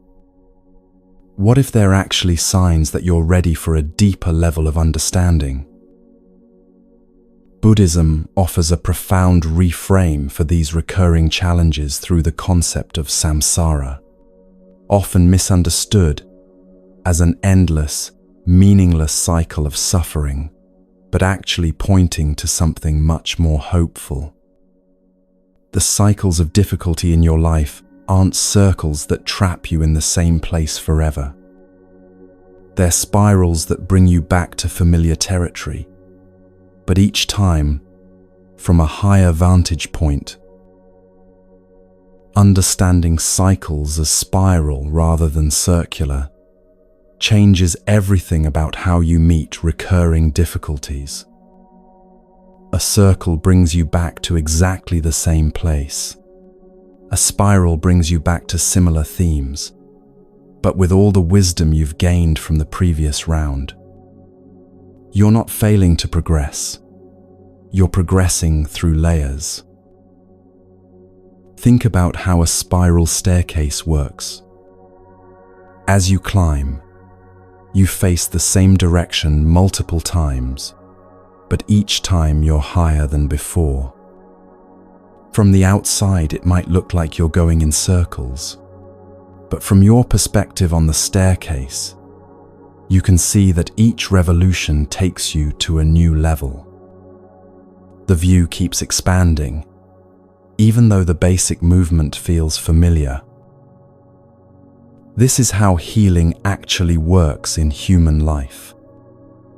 You don't overcome your deepest patterns once and for all in some dramatic breakthrough. You meet them again and again, but each encounter offers an opportunity to respond with greater wisdom, more compassion, deeper understanding. Sarah discovered this when she noticed her pattern of attracting relationships with emotionally unavailable partners.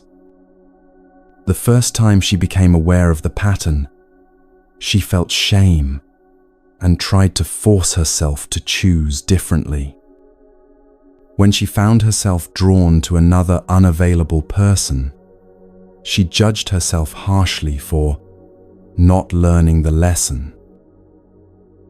But as she began to understand the spiral nature of growth, her relationship to the pattern shifted.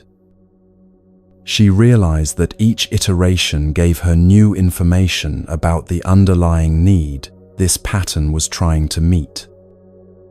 The first time around, she focused on changing her choices. The second time, she explored the childhood experiences that created her template for love. The third time, she worked on building the capacity to be with her own emotions instead of seeking rescue from others. Each cycle brought her deeper, not just in circles. Eventually, the pattern shifted naturally because she had addressed the roots, not just the symptoms. But this took several spirals, each one necessary for the complete transformation. This understanding becomes especially important when we encounter what Buddhism personifies as Mara, the inner adversary, the voice of doubt, fear, and resistance that seems to appear just when we're making progress.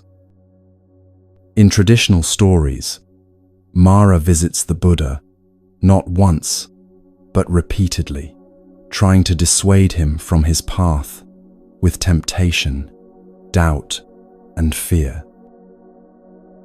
Your personal Mara might show up as the voice that says you're not qualified just before you apply for a dream job. It might appear as sudden anxiety when you're about to make a commitment that aligns with your values. It could manifest as self-doubt right when you're gaining confidence, or cynicism just as you're opening your heart. The traditional approach to such inner adversaries is often to fight them, overcome them, or try to silence them entirely. But there's an ancient Tibetan practice that suggests a radically different approach, inviting your demons to tea. This isn't about indulging destructive impulses or wallowing in negative emotions.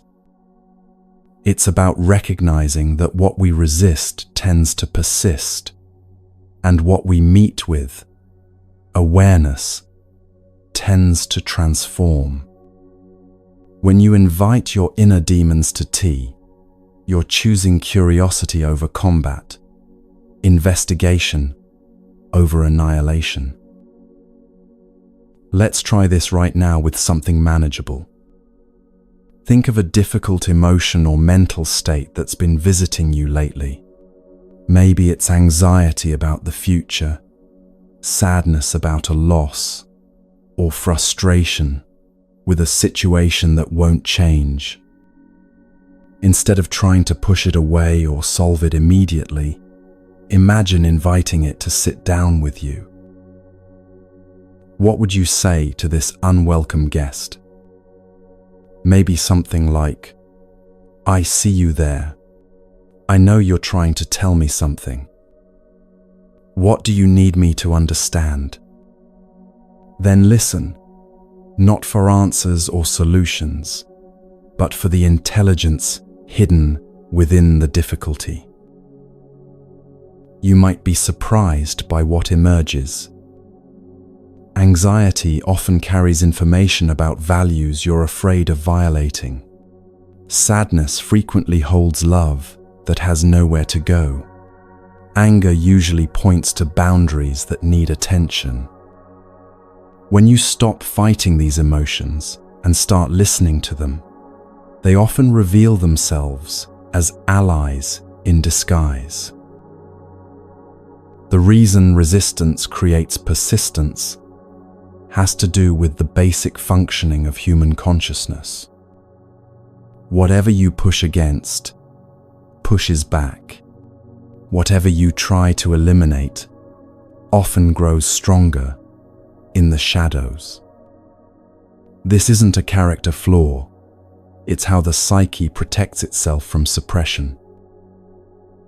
Think about what happens when someone tells you not to think about a white elephant. Immediately, your mind fills with images of white elephants. The instruction not to think about something actually reinforces the very thought you're trying to avoid. The same principle applies to emotions, patterns, and difficult experiences. Marcus learned this the hard way when he tried to overcome his tendency toward perfectionism through sheer willpower. Every time he noticed himself obsessing over details or procrastinating because something wasn't quite right, he would mentally yell at himself to just be okay with good enough. But the more he fought his perfectionist tendencies, the stronger they seemed to become. It wasn't until he began approaching his perfectionism with curiosity, instead of combat, that things started to shift. He began asking, what is this perfectionism trying to protect me from? What would happen if I let something be imperfect? What fear lives underneath this need for everything to be just right? Through this gentler investigation, he discovered that his perfectionism was rooted in a deep fear of criticism and rejection. It had been his way of trying to make himself bulletproof against judgment. Once he understood this, he could address the underlying fear with compassion, rather than trying to eliminate the surface behavior through force. This brings us to the practical art of welcoming discomfort. This doesn't mean seeking out pain or pretending that difficult experiences are pleasant. It means developing the capacity to be present with discomfort without immediately scrambling to escape it. When discomfort arises, your nervous system has been trained to interpret it as danger and activate fight, flight, or freeze responses.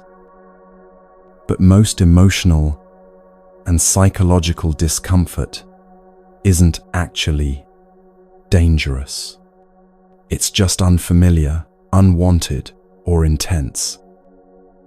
Learning to distinguish between actual danger and mere discomfort is one of the most valuable skills you can develop. Start small. The next time you feel a mild frustration, maybe you're stuck in traffic or waiting in a long line, try breathing into the feeling instead of trying to distract yourself from it. Notice where you feel it in your body. Notice what thoughts accompany it. See if you can be curious about the experience rather than immediately wanting it to change. This practice builds what we might call discomfort tolerance, the ability to be with difficult experiences without being overwhelmed by them. As this capacity grows, you become less reactive to life's inevitable challenges. You can stay present with your partner during a difficult conversation instead of shutting down or lashing out. You can feel nervous about a presentation without letting the nervousness derail your preparation. You can experience sadness without needing to numb it or solve it immediately. There's a story that illustrates this beautifully. In a small farming village, there lived an old woman known for her unusual relationship with storms. While everyone else would board up their windows and huddle inside when dark clouds gathered, she would step onto her porch and stand calmly watching the approaching weather. Her neighbors thought she was foolish, even dangerous. "Why don't you take shelter like the rest of us?" they would ask. "Don't you see how destructive these storms can be?" The old woman would smile gently. "I've lived through many storms," she would say. "I've learned that they always pass, and they often bring exactly what the land needs." One particularly severe storm season, the village faced the worst drought in decades. The crops were failing, the wells were running dry, and people were beginning to panic. Then the storms came, massive, fierce thunderstorms that terrified everyone with their intensity. As usual, the old woman stood on her porch during each storm, watching peacefully as lightning split the sky and rain pounded the earth. Her neighbors, huddled in their homes, couldn't understand her calm presence in the face of such chaos. But when the storm season ended, something remarkable had happened. The violent rains had broken the drought completely. The lightning had started small, beneficial fires that cleared dead undergrowth and enriched the soil. The powerful winds had pollinated plants across great distances. What had looked like destruction was actually nature's way of restoration. "You see," the old woman told her neighbors as they surveyed their renewed landscape, "the storms were never the problem. Our fear of them was what made us miss their gifts. When you stop running from the storm and learn to stand with it, you discover that it often brings exactly what was needed." This is the wisdom of dancing with difficulty rather than fighting it. The storms of emotion, challenge, and change that sweep through your life often carry the seeds of necessary transformation. But you can only receive these gifts when you're willing to stand present with the intensity instead of immediately seeking shelter. This doesn't mean being passive in the face of genuine problems or accepting harmful situations. It means developing the wisdom to know when to take action and when to allow, when to change what you can, and when to find peace with what you cannot. When you begin to dance with difficulty instead of fighting it, you discover something remarkable. Many of the things you thought were obstacles were actually gateways. The anxiety that seemed like pure suffering reveals itself as sensitivity that needs honoring. The perfectionism that felt like a curse transforms into conscientiousness that seeks healthy expression. The sadness that seemed endless becomes a teacher about the depth of your capacity to love. But this transformation doesn't happen overnight, and it doesn't happen through positive thinking or spiritual bypassing. It happens through the patient, repeated practice of meeting whatever arises with presence, curiosity, and compassion. It happens through learning to trust that your system has its own wisdom, even when that wisdom expresses itself through experiences you wouldn't choose. The spiral continues, bringing you back to familiar territories of challenge and growth. But now you know the secret. You're not going in circles. You're climbing. Each return to difficulty is an opportunity to meet it from a higher place of understanding. Each storm that seems to threaten your peace might actually be bringing the rain your inner landscape has been waiting for. So when the next wave of difficulty arrives, as it surely will, remember the old woman on her porch. Step out to meet it with presence instead of hiding in fear. Invite your demons to tea instead of trying to banish them. Trust that what feels like chaos might actually be the clearing that makes space for something new to grow. The dance with difficulty is not about learning to love pain. It's about learning to trust the intelligence of your own unfolding, even when it doesn't unfold according to your preferences. It's about becoming so rooted in presence that you can bend with life's storms without being broken by them. And it's about discovering that what you thought was your enemy might actually be your teacher in disguise.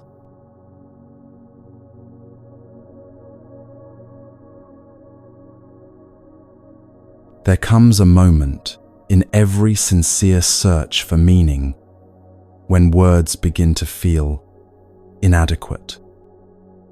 You've read the books, listened to the teachers, analyzed your patterns, and tried to think your way to understanding. But the deepest questions, who am I really?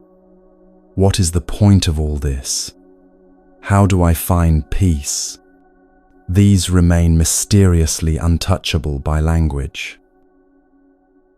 This is when many people feel like they're failing at their spiritual journey. If you can't articulate what you've learned, if you can't explain your insights to others, if you can't even think clearly about your own experience, surely that means you haven't understood anything at all?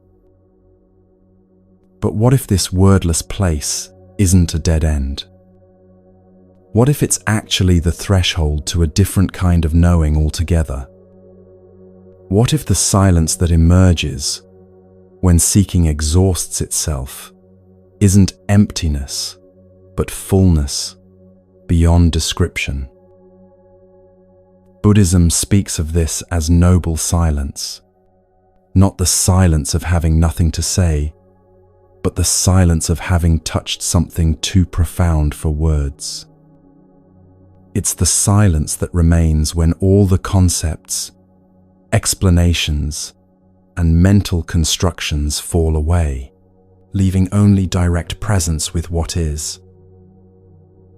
Think about the moments in your life when words felt most inadequate. Maybe it was holding your newborn child, watching someone you love take their last breath, or standing before a sunset that stopped your mind completely. In these moments, language doesn't enhance the experience. It actually diminishes it. Any attempt to capture what's happening in concepts feels like trying to hold ocean water in a teacup. This isn't a failure of language. It's language meeting its natural limits. There are dimensions of human experience that can only be known directly, intimately, silently. And paradoxically, it's often in these wordless moments that the deepest understanding occurs. Noble silence offers something our culture desperately needs: permission to stop seeking long enough to notice what's already here. We live in a time of endless information, constant analysis, and the assumption that every question should have a readily available answer. But some questions aren't meant to be answered. They're meant to be lived. When you rest from constant seeking, something interesting happens. The mental agitation that drives the search begins to settle. Like mud sinking to the bottom of a glass of water, the churning thoughts and endless analysis gradually quiet, revealing a clarity that was always present underneath. This clarity isn't something you create through effort. It's something you uncover through non-effort. It's the natural state of awareness when it's not being stirred up by the constant need to understand, categorize, and solve. Maria discovered this during a particularly difficult period in her life. She had been struggling with anxiety and depression for months, reading every self-help book she could find, trying therapy, meditation apps, journaling exercises, anything that promised to help her understand what was wrong and how to fix it. But the more she analyzed her mental state, the more confused and overwhelmed she became. Every technique seemed to work temporarily, then stop working. Every insight felt profound for a day or two, then lost its power. She began to feel like she was failing at healing itself. Then one evening, exhausted from trying so hard to feel better, she simply sat in her garden without agenda. She wasn't meditating, wasn't practicing gratitude, wasn't trying to achieve any particular state of mind. She was just sitting, breathing, watching the light change as evening approached.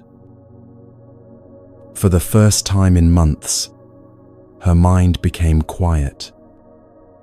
Not because she had solved anything or gained any new insights, but because she had temporarily stopped seeking solutions.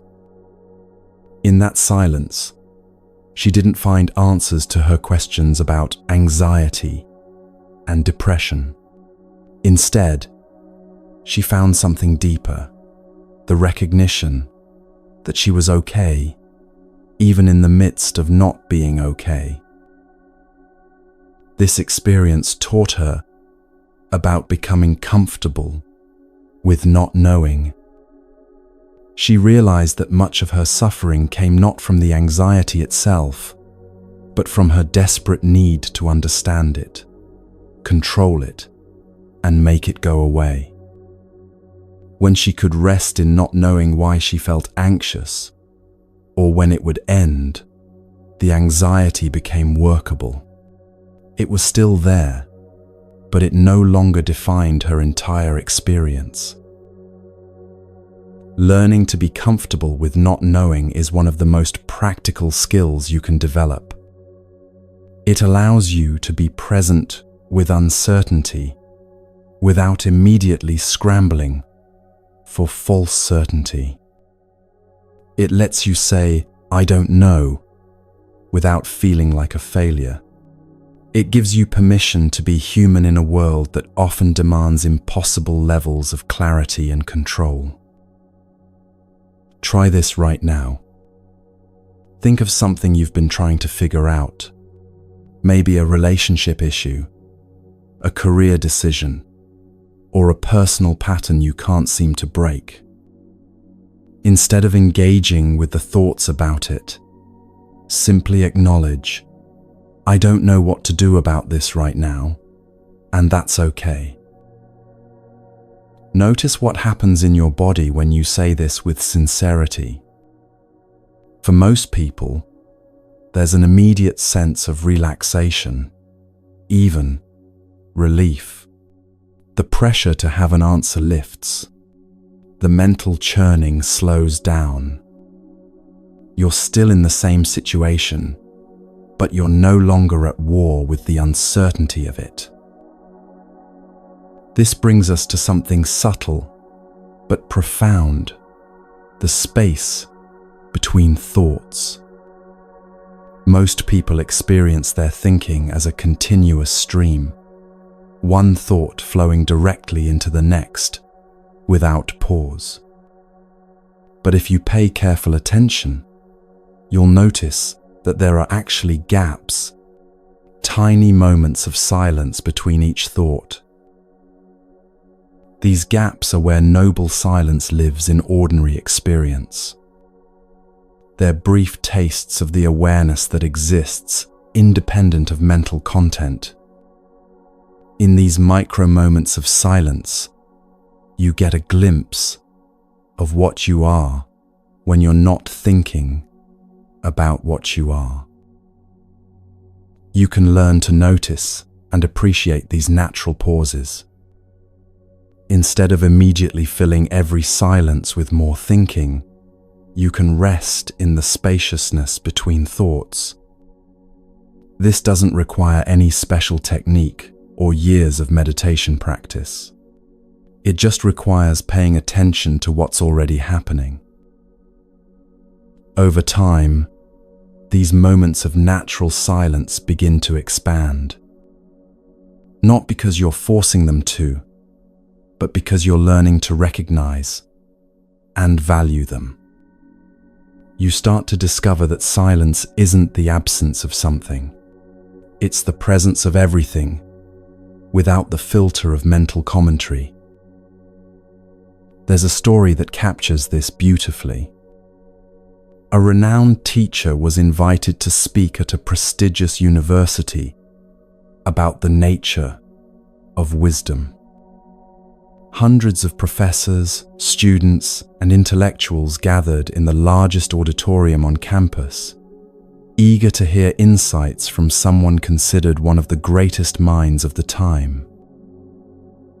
The teacher walked onto the stage, bowed to the audience, and then sat down in meditation posture. The audience waited expectantly for the lecture to begin. 5 minutes passed in complete silence. Then 10 minutes. Then 20. People began to whisper among themselves. Was the teacher having a medical emergency? Had they forgotten where they were? Some people got up and left, frustrated by what seemed like a waste of time. Others stayed, but fidgeted restlessly, checking their phones and watches. But a few people in the audience began to settle into the silence. They stopped waiting for something to happen and started paying attention to what was already happening. They noticed the quality of their own presence, the spaciousness of the moment, the aliveness that existed even without words or concepts. After exactly 1 hour, the teacher stood up, bowed again, and walked off the stage without having said a single word. The audience was divided in its response. Many felt cheated, angry that they had wasted their time listening to nothing. But others understood that they had received the most profound teaching possible, a direct pointing to the wisdom that exists beyond words. The teacher later explained to closed students, "I could have spent the hour talking about wisdom, describing it, analyzing it, breaking it down into concepts they could understand and remember. But that would have been teaching about wisdom, not wisdom itself. Instead, I offered them the opportunity to taste wisdom directly, to experience the awareness that doesn't depend on thoughts or explanations." Those who were able to rest in the silence without needing it to be something else, the teacher continued, discovered something that no lecture could have given them. They touched the source of all understanding, the clear awareness that exists before concepts, beyond words, deeper than knowledge. This points to something revolutionary about how real wisdom is transmitted. It's not primarily through information or explanation, but through presence. When someone has genuinely touched the source of understanding, their silence often teaches more than their words. Their peaceful presence gives others permission to stop seeking and start being. You've probably experienced this yourself though you might not have recognized it at the time. Perhaps you've been with someone who had a quality of presence that felt deeply calming, even when they weren't saying anything particularly wise. Maybe you've been in the company of someone whose silence felt more nourishing than most people's conversation. This is the teaching function of noble silence. It reminds others of their own capacity for peace. But noble silence isn't just something you receive from others. It's something you can cultivate and offer. When you learn to rest comfortably in not knowing, you become a source of permission for others to do the same. When you can be present without needing to fill every pause with commentary, you create space for deeper communication to emerge. This has practical applications in everyday life. Instead of immediately offering advice when someone shares a problem, you can offer the gift of listening silence. Instead of filling every awkward pause in conversation, you can allow the natural rhythm of communication to include moments of quiet. Instead of constantly explaining yourself, you can sometimes let your presence speak for itself. Noble silence also offers refuge from the overwhelming pace of modern life. In a world of constant input, opinion, and stimulation, moments of genuine quiet become increasingly precious. They're like clearings in a dense forest, spaces where you can rest, breathe, and remember what's essential. When you regularly return to these clearings of silence, you begin to carry their quality with you, even in noisy environments. You develop what we might call portable peace, the ability to access inner quiet, even when your external circumstances are chaotic. This isn't about being detached or checked out. It's about being so deeply present that you're not constantly reactive to surface disturbances. The deepest teaching of noble silence is that you don't need to understand everything to be at peace. You don't need to have answers to life's biggest questions to live with wisdom and compassion. You don't need to be able to explain your spiritual experiences to trust them. What you need is the courage to rest in the mystery, to be comfortable with the limits of conceptual knowledge, and to trust the intelligence that operates beyond the thinking mind. This intelligence doesn't speak in words. It speaks in presence, in appropriate action, in spontaneous compassion, in moments of clarity that arise when you're not trying to manufacture them. So when words fail, as they inevitably will, when you approach the deepest questions of existence, remember that this isn't a limitation. It's an invitation into a different way of knowing, a way that's more direct, more intimate, more alive than anything concepts could offer. In that silence, you might discover what the teacher in the auditorium was pointing to, the wisdom that doesn't need to be spoken to be real, the understanding that doesn't require explanation to transform your life, and the peace that's always available when you stop demanding that it announce itself in words.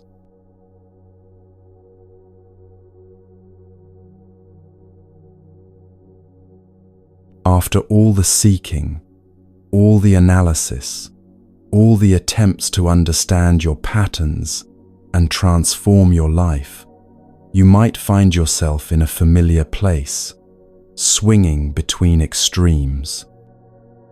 One day you're completely committed to change, meditating for hours, reading spiritual texts, analyzing every thought and emotion. The next day you're exhausted by all that effort and swing in the opposite direction, abandoning any attempt at growth and falling back into old patterns. Or maybe your extremes show up differently. You oscillate between being incredibly hard on yourself and then, recognizing that self-criticism isn't helpful, you swing to the other extreme of avoiding any honest self-reflection at all. You might alternate between trying to control every aspect of your life and then, when that becomes overwhelming, giving up and letting everything drift without any conscious direction. This exhausting dance between opposites is so common that the Buddha made it the foundation of his teaching about the middle way. But the middle way isn't what most people think it is. It's not a lukewarm compromise between extremes, not settling for mediocrity, and definitely not spiritual fence-sitting, where you avoid taking any strong positions. The middle way is something far more dynamic and alive. It's the art of finding balance not as a fixed position, but as a responsive dance with whatever life presents. It's learning to navigate between the extremes without getting trapped by either one. The Buddha discovered this principle through his own journey with extremes. Before his awakening, he had lived as a pampered prince, indulging in every pleasure and comfort available. When that left him feeling empty, he swung to the opposite extreme, practicing such severe asceticism that he nearly starved himself to death. It was only when he abandoned both extremes that awakening became possible. He later described this realization: avoiding these two extremes, the middle way gives vision, gives knowledge, and leads to calm, to insight, to enlightenment. But the middle way, he discovered, wasn't a theoretical concept. It was a lived understanding of how to meet each moment with appropriate response, rather than automatic reaction. Understanding the middle way as neither forcing nor giving up transforms how you approach every area of life. In your spiritual practice, it means you don't have to choose between aggressive self-improvement and passive resignation. You can engage with your growth actively, but without violence toward yourself. You can work with your patterns consistently, but without the frantic urgency that often sabotages real change. Think about how this applies to meditation, for example. The forcing approach would be sitting for hours trying to stop all thoughts, getting frustrated when your mind wanders, judging yourself for not being more concentrated. The giving up approach would be abandoning any attempt at formal practice because my mind is too busy, or I'm just not a meditation person. The middle way approach recognizes that meditation is like tending a garden. You plant seeds with intention, water them regularly, and remove weeds when you notice them. But you don't try to force flowers to bloom faster by pulling on their stems, and you don't abandon the garden entirely when some plants die. You work with the natural rhythms of growth while staying consistently engaged. This principle becomes especially valuable when dealing with difficult emotions.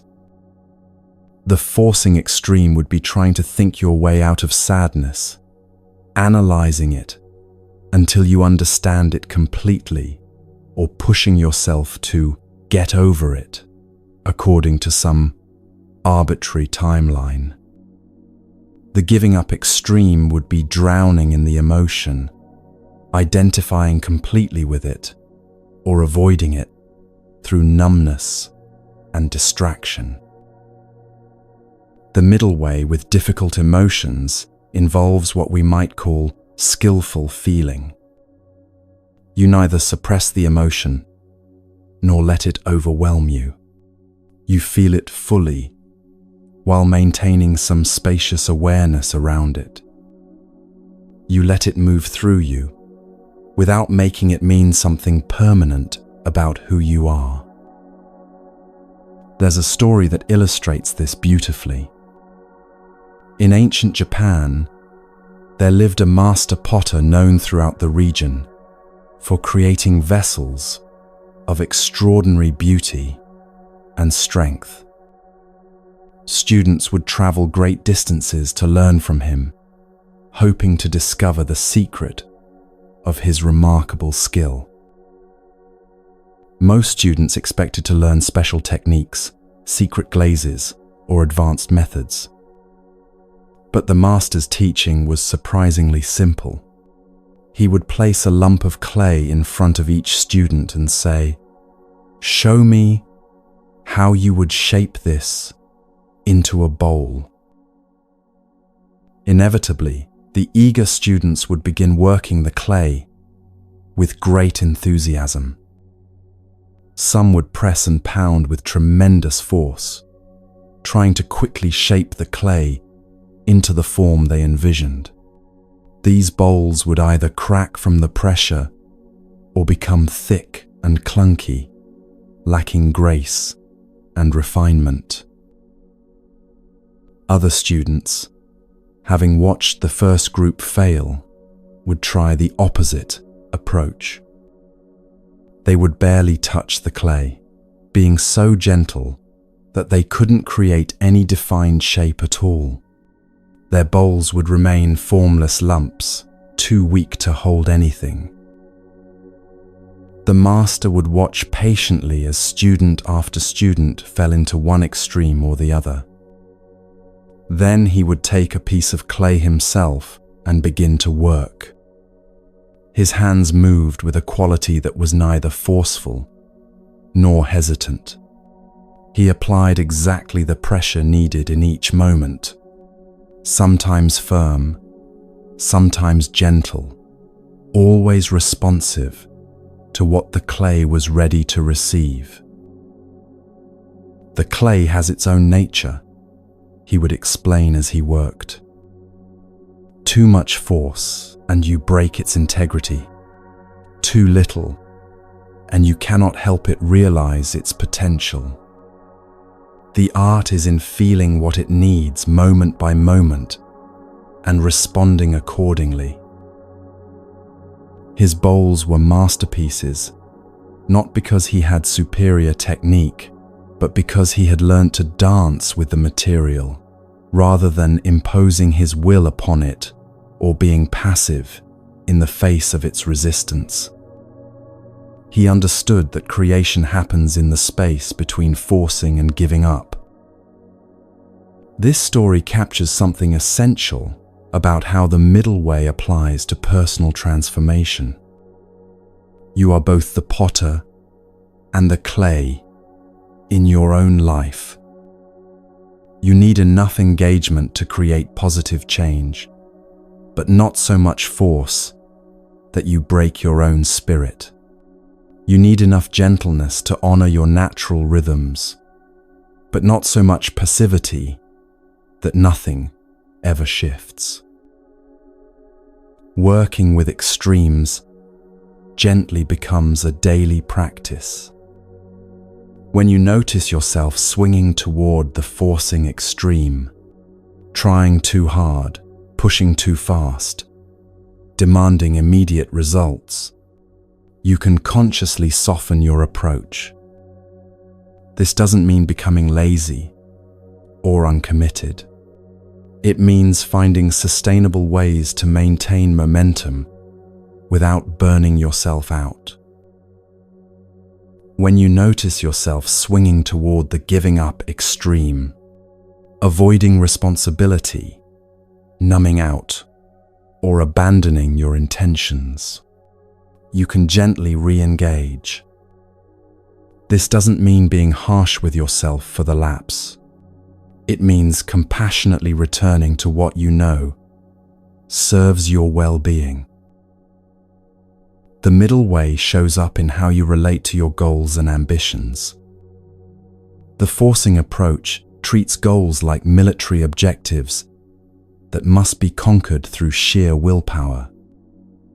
The giving up approach abandons goals entirely, either because they feel too overwhelming or because wanting things seems unspiritual. The middle way holds goals lightly.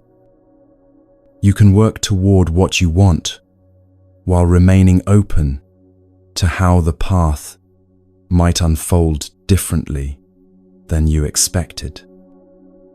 You can be committed to your vision while staying flexible about the timing and methods. You can pursue meaningful achievements without making them the sole measure of your worth. In relationships, the middle way prevents you from swinging between the extremes of complete merger and total independence. You don't have to choose between losing yourself in others or protecting yourself through isolation.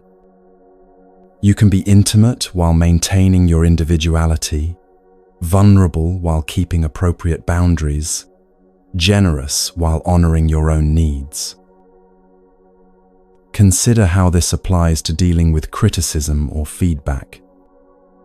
The defensive extreme would be rejecting any input that challenges your self-image, becoming angry or hurt whenever someone points out a mistake or suggests an improvement.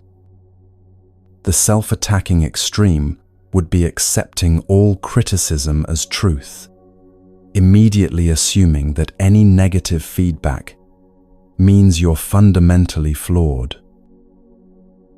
The middle way allows you to listen openly to feedback without immediately believing or rejecting it. You can consider whether there's something useful in what you're hearing while maintaining your own discernment about what applies and what doesn't. You can use criticism as information without making it a verdict on your worth as a person.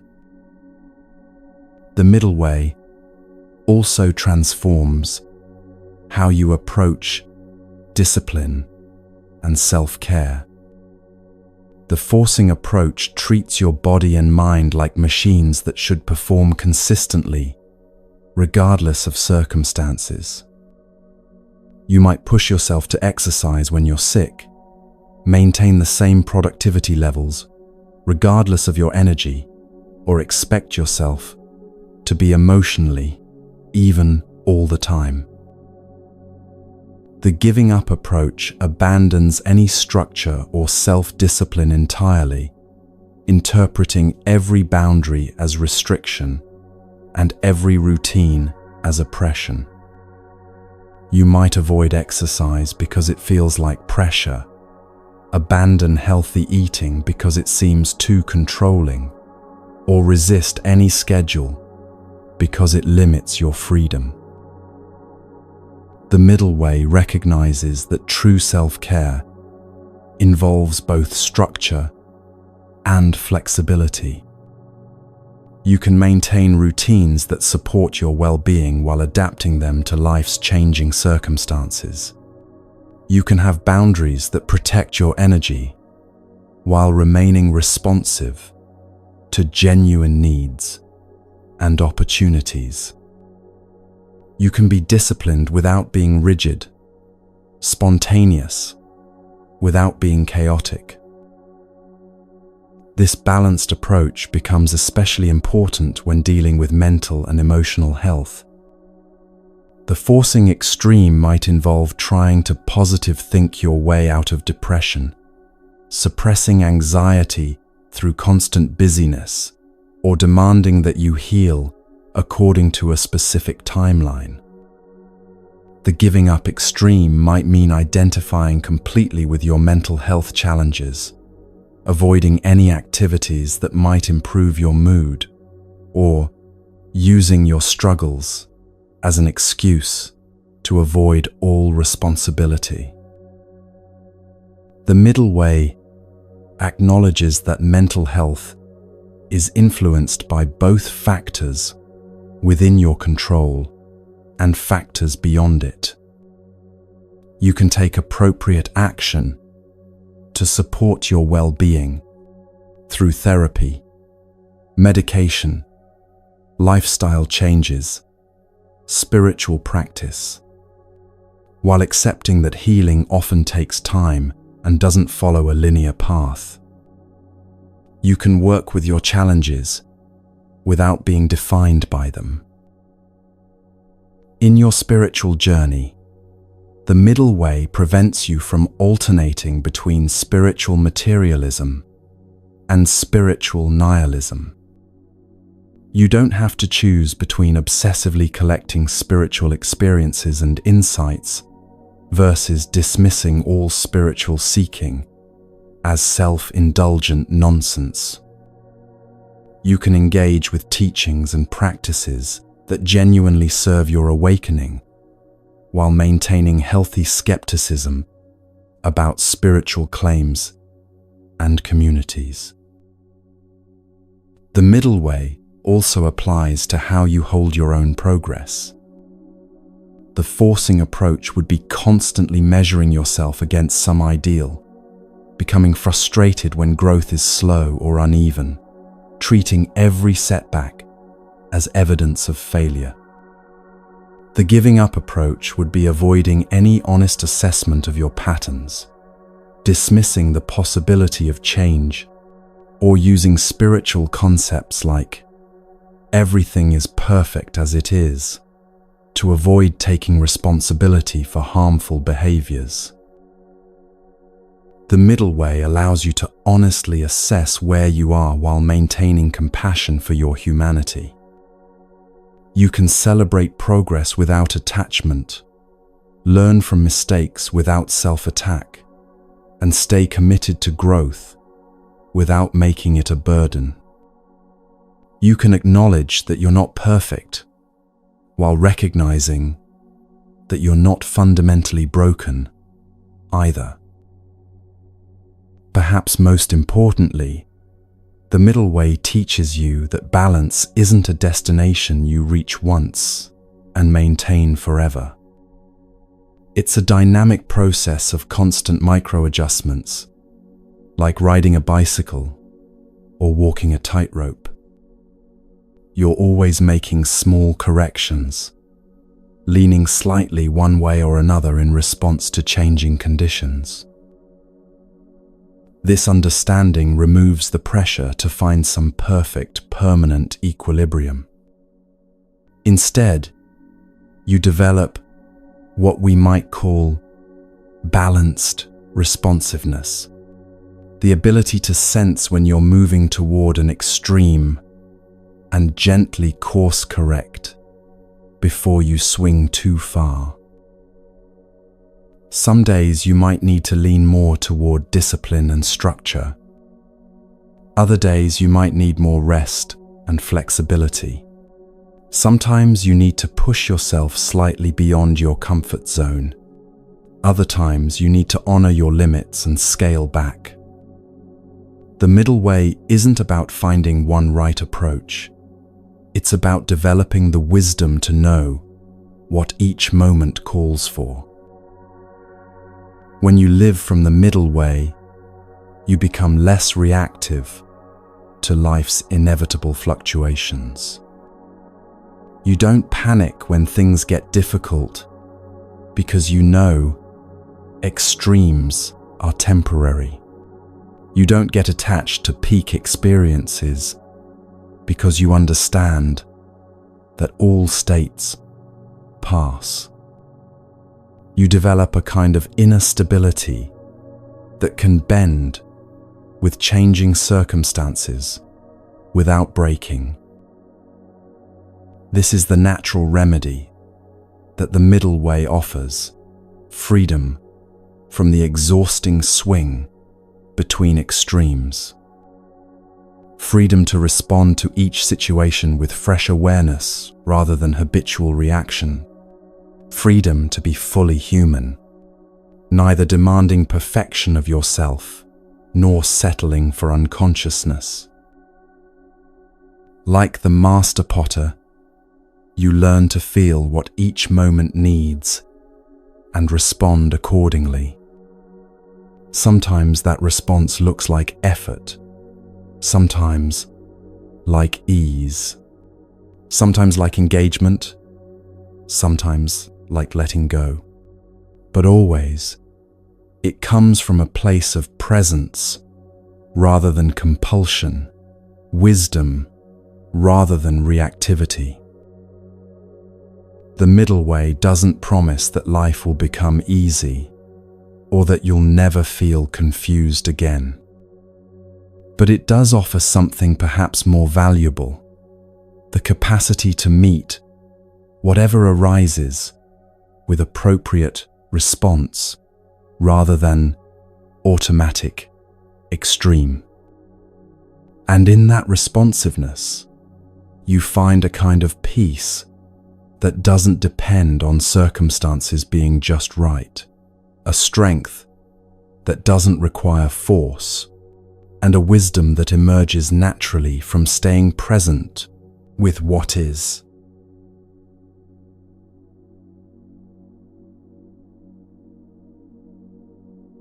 There's something your mind has been trying to convince you of your entire life that simply isn't true. It whispers this lie so consistently, so persuasively, that you've probably never thought to question it. The lie is this: that somewhere, somehow, you can find a state, a situation, a relationship, or a version of yourself that will remain stable and unchanging. This isn't a conscious belief. You know intellectually that everything changes. You've watched seasons turn, seen loved ones age, experienced your own body and mind shifting over the years. But there's a deeper part of you that keeps reaching for permanence, keeps trying to make something last, keeps fighting against the fundamental nature of existence itself. Understanding why permanence is the illusion your mind creates requires looking at how survival instincts shape perception. Your brain evolved to keep you alive in a dangerous world, and one of its primary strategies is to create the sense of a stable, continuous self moving through a predictable environment. This mental construction is useful for basic functioning, but it becomes a source of suffering when you mistake it for reality. The truth is that the person you were yesterday is not identical to the person you are today. Billions of cells in your body have died and been replaced. Your thoughts are different. Your emotions have shifted. Your understanding has evolved. Even your memories of yesterday have changed slightly in the act of remembering them. The continuity you experience is real, but it's more like the continuity of a river than the stability of a rock. This recognition can initially feel unsettling. If nothing is permanent, what can you count on? If you're constantly changing, who are you really? But as you begin to relax into the reality of impermanence, something remarkable happens. The exhausting effort to hold things together starts to release. The fear of losing what you have begins to transform into appreciation for what's here now. Learning to ride waves instead of fighting them becomes a daily practice in working with change. Think about what happens when you're in the ocean and a large wave approaches. If you brace against it, trying to remain exactly where you are, the wave will knock you down and tumble you around. But if you dive into it or let it lift you, you can move with its energy rather than being overwhelmed by it. The waves of change in your life work the same way. When unexpected challenges arise, when relationships shift, when your plans get disrupted, you have a choice. You can exhaust yourself trying to keep everything exactly as it was, or you can learn to move with the current of change while maintaining your center. Maria discovered this when her company went through a major restructuring. For weeks, she fought against the uncertainty, spending sleepless nights worrying about whether she'd keep her job, trying to control outcomes that were completely beyond her influence. The more she resisted the situation, the more anxious and depleted she became. Then one morning, walking by a river on her way to work, she noticed how the water moved around obstacles. It didn't fight the rocks in its path or become frustrated by their presence. It simply flowed around them, sometimes creating beautiful eddies and pools, sometimes carving new channels, always moving toward its destination, but never in a straight line. This observation shifted something in her approach to the workplace uncertainty. Instead of fighting the restructuring, she began asking herself, how can I flow with this change while staying true to my values and goals?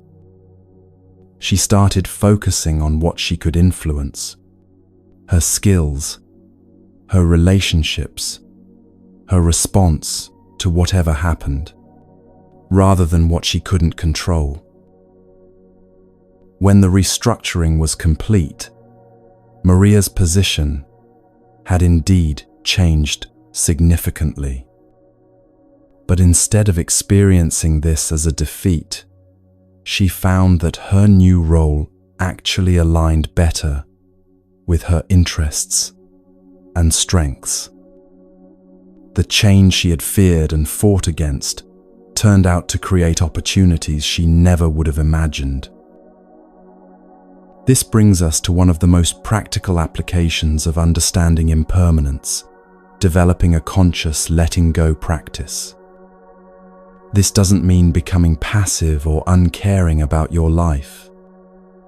It means learning to hold your preferences, plans, and attachments lightly enough that you can adapt when circumstances change. Try this simple exercise right now. Think of something you've been holding on to tightly. Maybe a grudge against someone who hurt you, an expectation about how your life should look, or a version of yourself that no longer fits who you're becoming. Imagine holding this thing in your hands like a small bird. Notice how much effort it takes to keep your grip tight enough that the bird can't fly away. Feel the tension in your hands, the strain in your arms, the constant vigilance required to maintain control. Now imagine slowly opening your hands. The bird might fly away, or it might choose to stay. But either way, your hands are free. This is what letting go feels like. Not pushing away or rejecting, but releasing the grip. allowing things to be what they are rather than demanding they be what you want them to be, creating space for natural change to occur instead of trying to force specific outcomes. There's an ancient story that captures this wisdom beautifully. A young woman lived in a village beside a great river that had flowed through the valley for thousands of years. Every day she would sit by the riverbank and watch the water move past, carrying leaves, branches, and sometimes larger debris from upstream. The woman loved the river dearly, but she became increasingly distressed by its constant movement. "Why can't you stay still?" she would ask the flowing water. "Why must you always be taking things away and bringing new things I don't want?" One day, in frustration, she built a small dam across a narrow section of the river, trying to make the water stay in one place. For a while it seemed to work. The water behind her dam formed a peaceful pool that remained constant and predictable. She was delighted with her success. But within days, she noticed that the trapped water was becoming stagnant. Algae began to grow, insects bred in the still water, and an unpleasant smell started to develop. Meanwhile, downstream from her dam, the riverbed was drying up, affecting the plants and animals that depended on the flowing water. Realizing what she had done, the woman dismantled her dam and allowed the river to flow freely again. As she watched the water resume its natural movement, she began to understand something profound. The river's beauty wasn't despite its constant change. It was because of it. The flowing water kept itself fresh and clean. It nourished everything along its banks, precisely because it never stayed in one place. It carved magnificent canyons and created fertile valleys through its persistent, gentle movement. Its power came not from being static, but from embracing its essential nature as flow. "I've been asking the wrong question," the woman realized. Instead of, "Why can't you stay still?" I should be asking, "What are you trying to teach me about how to live?" From that day forward, she approached her own life differently. When changes came, and they always did, she tried to flow with them like the river flowed around rocks. When losses occurred, she grieved them while also staying open to what new experiences might emerge.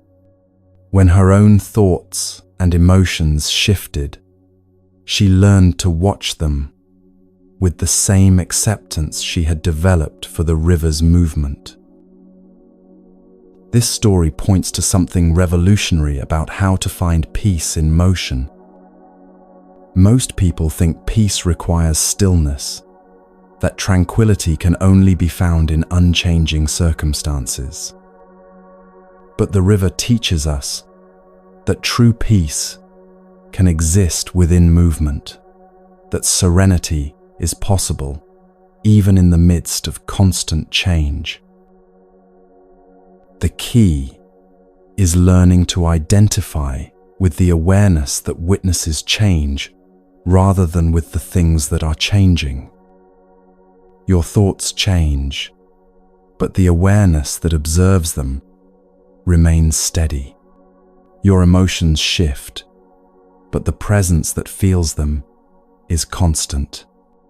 Your circumstances transform, but the consciousness that experiences them is like space itself, vast enough to hold everything without being disturbed by any of it. This shift in identification doesn't happen overnight. It's cultivated through repeated practice of noticing what changes and what remains constant in your experience. During meditation, you might observe how thoughts arise and pass away, while the awareness that notices them stays present. In daily life, you might notice how your roles and responsibilities shift, while the essential you that performs them remains. Understanding impermanence also transforms how you relate to difficult periods. When you're going through challenging times, the knowledge that this too shall pass isn't just a comforting platitude. It's a direct pointing to the nature of reality. No emotional state, no matter how intense, lasts forever. No situation, no matter how stuck it seems, remains unchanged indefinitely. This doesn't minimize the reality of pain when you're experiencing it, but it provides a larger context that can help you endure difficulty without being overwhelmed by it. You can feel the full intensity of grief while knowing that it will gradually transform. You can experience anxiety while trusting that it will eventually shift. You can be present with anger while understanding that it's a temporary weather pattern in the sky of your awareness. Equally important, understanding impermanence helps you appreciate good times without clinging to them desperately. When you're experiencing joy, love, or success, you can be fully present with these experiences without the underlying anxiety of trying to make them permanent. You can enjoy a beautiful sunset without being sad that it's ending. You can love someone deeply without needing guarantees about the future. You can celebrate achievements without defining your worth by them. This quality of non-clinging appreciation might be the most profound gift that accepting impermanence offers. When you stop trying to freeze frame the good moments, you can actually experience them more fully. When you release the fear of losing what you love, you can love more freely. When you accept that everything changes, you can be present with what's here now, without the constant mental noise of trying to make it last forever. The practice of flowing with impermanence also develops resilience in a unique way. Instead of building resistance to change, you build flexibility. Instead of creating rigid structures that might break under pressure, you develop the ability to bend and adapt. Like the river that carves through mountains not through force but through persistent, gentle flow, you learn to navigate obstacles through responsiveness rather than resistance. This resilience serves you well in all areas of life. In relationships, you can love deeply while allowing others the freedom to grow and change. In work, you can be committed to your goals while staying flexible about methods and timing. In your personal development, you can work toward positive changes while accepting your humanity when you fall back into old patterns. Perhaps most importantly, embracing impermanence frees you from the exhausting project of trying to control life. You can still make plans, set intentions, and work toward goals. But you hold these efforts lightly understanding that the outcome depends on countless factors beyond your influence. This doesn't make you passive, it makes you responsive. It doesn't make you uncaring, it makes you wise. When you finally stop fighting the river of change and learn to swim with its current, something beautiful happens. You discover that the movement you once feared is actually carrying you toward experiences, understanding, and growth that you never could have planned or imagined. You realize that the changes you resisted often brought exactly what you needed, even when they didn't bring what you wanted. The river of impermanence doesn't flow randomly. It moves according to deeper patterns and natural laws that your mind cannot always perceive, but your heart can learn to trust. When you align yourself with this flow rather than fighting against it, you find yourself moving not just through life, but with life as part of its grand, ever-changing dance. And in that dance, you discover a peace that doesn't depend on circumstances staying the same, a joy that doesn't require guarantees, and a love that grows stronger precisely because it doesn't try to possess or control. You become like the river itself, always moving, always changing, always flowing towards something greater than what came before.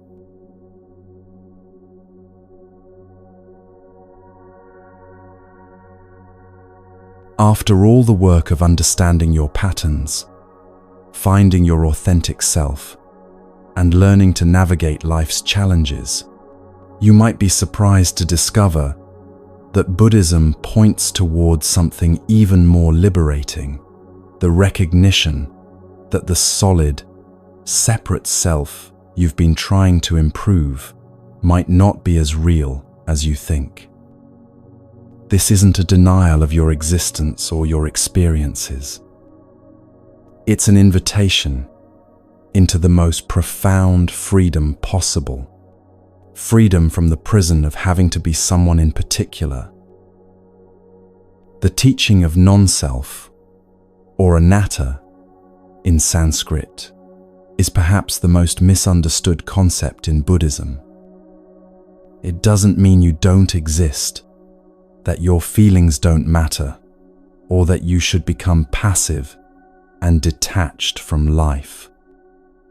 It means that the boundaries you've drawn around yourself, the story you tell about who you are, the identity you defend and maintain, all of this is much more fluid and constructed than it appears. Understanding what it means to go beyond the prison of identity requires looking at how much energy goes into maintaining the sense of being a consistent somebody. Right now, as you listen to these words, part of your mind is unconsciously monitoring whether what you're hearing fits with your self-image. Are you someone who's interested in spiritual teachings? Are you the type of person who has time for this kind of reflection? Do these ideas align with your beliefs about yourself? This internal editor is constantly at work, filtering experiences through the lens of identity. I'm not the kind of person who gets angry, so you suppress your irritation. I'm someone who has it all together, so you hide your confusion. I'm not creative, so you avoid artistic pursuits. These identity-based limitations create invisible walls around your experience. But who are you when you're not trying to be anyone in particular? Think about those moments when you're completely absorbed in an activity. Maybe playing with a child, helping someone in need, or simply walking in nature. In these moments, the constant self-monitoring often drops away. You're not thinking about whether you're being consistent with your personality or maintaining your image. You're simply present and responsive to what's happening. This natural state of unself-conscious presence is what you are beneath all the stories and identities. It's not that you become nobody. It's that you become free to be anybody, or more accurately, to respond to each moment without the constraint of having to be somebody specific. Consider this as a practical experiment in seeing identity as costume. Tomorrow, try spending a few hours consciously experimenting with different aspects of your personality. If you usually see yourself as serious, try being playful. If you identify as introverted, experiment with being more outgoing. If you think of yourself as practical, allow some whimsy into your day. You might be surprised to discover how naturally these foreign qualities emerge when you're not defending against them. The playfulness was always there, waiting behind the serious identity. The social ease was available beneath the introverted self-concept. The creativity was present under the practical persona. These weren't fake performances. They were authentic expressions that your fixed identity had been filtering out. This points to something revolutionary. You contain multitudes. The personality you think of as you is just one possible configuration of awareness, like one outfit in a vast wardrobe. When you realize this, you become free to choose how to show up in each situation based on what's actually needed, rather than what's consistent with your self-image. But there's something even deeper than this flexibility of identity. There's the awareness that watches all these different expressions, the consciousness that remains present, whether you're being serious or playful, introverted or outgoing. This awareness doesn't have characteristics in the way your personality does. It's more like space itself, present everywhere, containing everything, but never limited by what it contains. Learning to identify with this awareness, rather than with any particular content of awareness, is the heart of the non-self teaching. Your thoughts come and go, but the awareness that notices them remains. Your emotions shift and change, but the presence that feels them is constant. Your roles and responsibilities evolve, but the consciousness that experiences them is unshakable. There's a story that illustrates this beautifully. A young monk was struggling with understanding the teaching of non-self. If there's no self, he asked his teacher, then who is asking this question? Who is trying to understand? Who would become enlightened? The teacher led him to a room filled with mirrors of different shapes and sizes.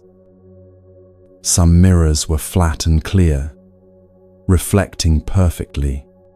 Others were curved or tinted, creating distorted or colored reflections. Some were cracked, fragmenting the reflections into pieces. "Look around this room," the teacher said. "How many moons do you see?" The young monk looked carefully. It was nighttime, and the full moon outside was reflected in every mirror. "I see dozens of moons," he replied. "Each mirror shows a different reflection of the moon. Some clear, some distorted, some broken into fragments." "Now," the teacher asked, "if I were to remove all these mirrors, how many moons would remain?" "Just one," the monk answered immediately. "The real moon in the sky." "Exactly," the teacher smiled.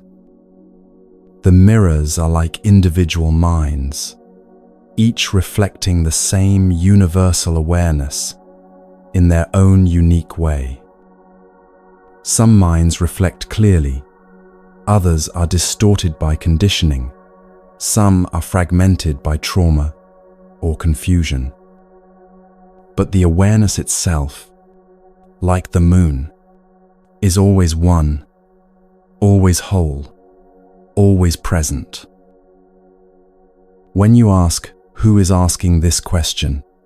you're looking at the reflection and thinking it's separate from what it reflects, the teacher continued. But the question arises in awareness, is heard by awareness, and is understood by awareness.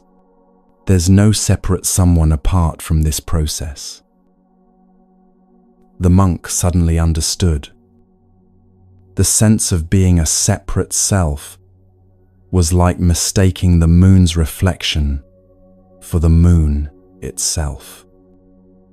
Useful for practical purposes, but not ultimately true. The real freedom came not from improving the reflection, but from recognizing what was being reflected. This recognition doesn't eliminate your personality or make you identical to everyone else. Each mirror has its own characteristics, its own way of reflecting. Your unique history, temperament, and circumstances create a distinctive pattern of experience. But you're no longer trapped by thinking this pattern is all you are. When you understand yourself as awareness appearing as a particular person, rather than as a person who sometimes experiences awareness, everything shifts. Problems don't disappear, but they lose their solid weight. Emotions still arise, but they're weather patterns in the sky of consciousness, rather than definitions of who you are. Thoughts continue to come and go, but you're no longer obligated to believe every one of them. This shift brings immediate practical benefits. You become less reactive because there's less of a solid self to defend. You take criticism less personally because you understand that what's being criticized is just one reflection among many. You become more creative because you're not limited by narrow self-concepts. You relate more freely because you're not constantly managing an image. But perhaps the greatest gift of understanding non-self is the relief from the exhausting project of becoming someone. You can finally stop trying to fix yourself, improve yourself, or find yourself, because you realize there was never a solid self there to begin with. What you are is already whole, already free, already perfect, not in the sense of being flawless, but in the sense of being complete as awareness itself. This doesn't mean you stop growing or learning. The patterns of thinking, feeling, and behaving continue to evolve. But now this evolution happens naturally, without the force and struggle that comes from a separate self trying to improve itself. It's more like a river flowing toward the ocean, not because it's trying to get somewhere, but because flowing is its nature. When you feel lost, understanding non-self offers the ultimate reframe. You weren't lost because there was never a fixed someone to lose track of in the first place. The confusion you've been experiencing isn't about not knowing who you are. It's about the gradual dissolution of false ideas about who you thought you had to be. This dissolution isn't a loss. It's liberation. Liberation from the burden of maintaining a consistent image. Liberation from the fear of not being good enough. Liberation from the pressure to have it all figured out. What remains when these burdens drop away isn't nothing. It's everything. The vast open awareness that was always your true nature. This awareness is what you are when you're not trying to be anything. It's present in your deepest sleep when there's no personality functioning at all. It's there in moments of intense focus when self-consciousness disappears. It's available right now, in this moment, as the space in which these words are being heard and understood. The teaching of non-self doesn't ask you to eliminate your personality or become a blank slate. It invites you to discover the freedom that was always there beneath your identities. The freedom to be fully human without being trapped by any particular way of being human. The freedom to respond to each moment freshly rather than from the limitations of who you think you are. This is the ultimate freedom because it's not dependent on anything external.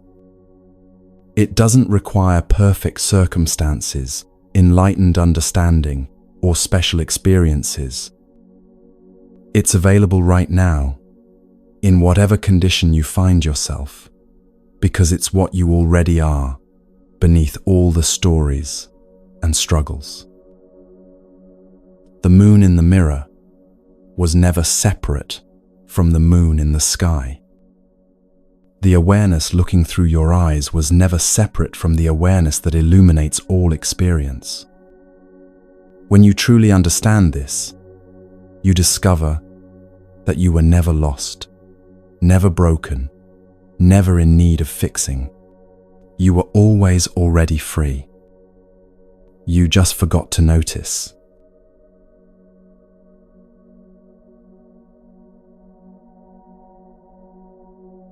One of the most radical shifts in understanding that Buddhism offers is the recognition that suffering isn't happening to you as punishment for something you did wrong.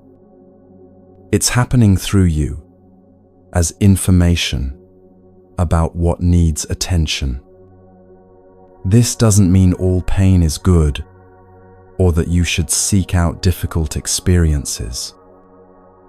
It means that when suffering arises, as it inevitably does in human life, it often carries wisdom that can guide you toward greater freedom.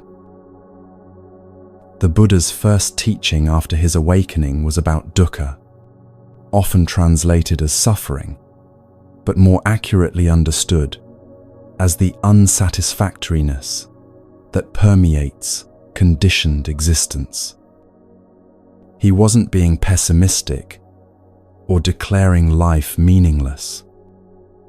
He was pointing to something practical, the recognition that our pain often signals where we're fighting against reality rather than working skillfully with it. Understanding dukkha as a feedback system changes everything about how you relate to difficult experiences. Instead of immediately trying to escape discomfort or blaming yourself for feeling it, you can become curious about what it's trying to communicate. Pain often arises at the intersection between what is and what we think should be. It's the signal that something in our understanding, expectations, or approach needs adjustment. This doesn't apply to all forms of pain equally. Physical pain that signals injury or illness requires medical attention, not philosophical reflection. Psychological pain that's overwhelming or accompanied by thoughts of self-harm needs professional support. But much of the emotional and psychological discomfort we experience daily, anxiety, frustration, sadness, anger, often contains valuable information about our inner landscape and how we're navigating life.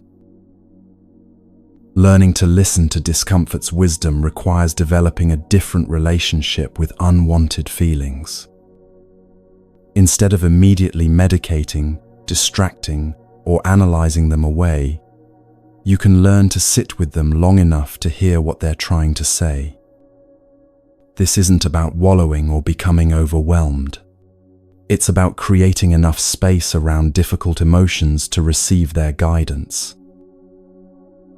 Think about anxiety, for example. On the surface, anxiety feels like pure suffering, with no redeeming qualities. But when you listen more closely, anxiety often carries information about values you're afraid of violating, boundaries you need to establish, or situations that require more attention and preparation. The anxiety itself isn't the problem. It's often pointing towards something that actually does need your care. Consider how this applies practically. When you feel anxiety before an important conversation, instead of just trying to calm down, you might ask, what is this anxiety trying to protect? Maybe it's pointing to the importance of speaking honestly about something you've been avoiding. Maybe it's highlighting that you need to prepare more thoroughly. Maybe it's signaling that this relationship or situation has significance you hadn't fully acknowledged. The practice of using pain as teacher begins with changing your internal response when discomfort arises. Instead of your first thought being, how do I get rid of this? Try asking, what is this here to teach me? This simple shift from resistance to receptivity often allows the wisdom within the pain to emerge naturally. Let me share a story that illustrates this beautifully. There was once a traveling merchant who was crossing a vast desert with his caravan. On the third day of their journey, he stepped on a large thorn that pierced deep into his foot. The pain was excruciating, and his immediate impulse was to pull the thorn out and continue walking. But the desert guide, an old woman who had crossed these sands for decades, stopped him. "Wait," she said. "Before you remove it, look carefully at where the thorn is pointing." The merchant was confused and in pain. "What does it matter which direction a thorn points?" he asked impatiently. "I just want to get it out so we can keep moving." But the guide insisted, so the merchant looked down at his foot. The thorn had entered from the side and was pointing toward a direction they hadn't planned to travel. Following her gaze, the guide pointed toward a barely visible ridge in that direction. That ridge, she said quietly. "Marks where the old caravan route used to run before the big sandstorm 5 years ago. The water source we were planning to reach tomorrow was buried in that storm. But there's another spring beyond that ridge, closer than where we were heading, and more reliable." The merchant was skeptical. How could a random thorn injury provide guidance about their route? But the guide was experienced and had never led them astray before. Reluctantly, he agreed to follow the direction the thorn indicated. 2 hours later, they found the hidden spring, fresh, abundant water that would have taken them another full day to reach on their original path. Even more importantly, they discovered that their planned route would have led them into a severe sandstorm that was brewing on the horizon. The thorn had literally pointed them away from danger and towards safety. As the guide helped him remove the thorn that evening, she said something the merchant never forgot. Pain often points us toward what we need to pay attention to. Not because it enjoys hurting us, but because it's often the only way to get our attention when we're moving too fast or heading in the wrong direction. This story captures something profound about the intelligence that can be hidden within painful experiences. Sometimes, what feels like random suffering is actually guidance trying to redirect us towards something more aligned with our well-being. The key is learning when to trust this guidance and when to seek other forms of help. Knowing when to hold and when to let go becomes crucial when working with pain as a teacher. Some discomfort is meant to be felt fully and learned from. Other pain needs to be addressed through action, professional help, or medical intervention. Developing this discernment is one of the most important skills you can cultivate. Emotional pain that's proportionate to circumstances, that comes and goes naturally, and that seems connected to specific situations or relationships, often carries useful information.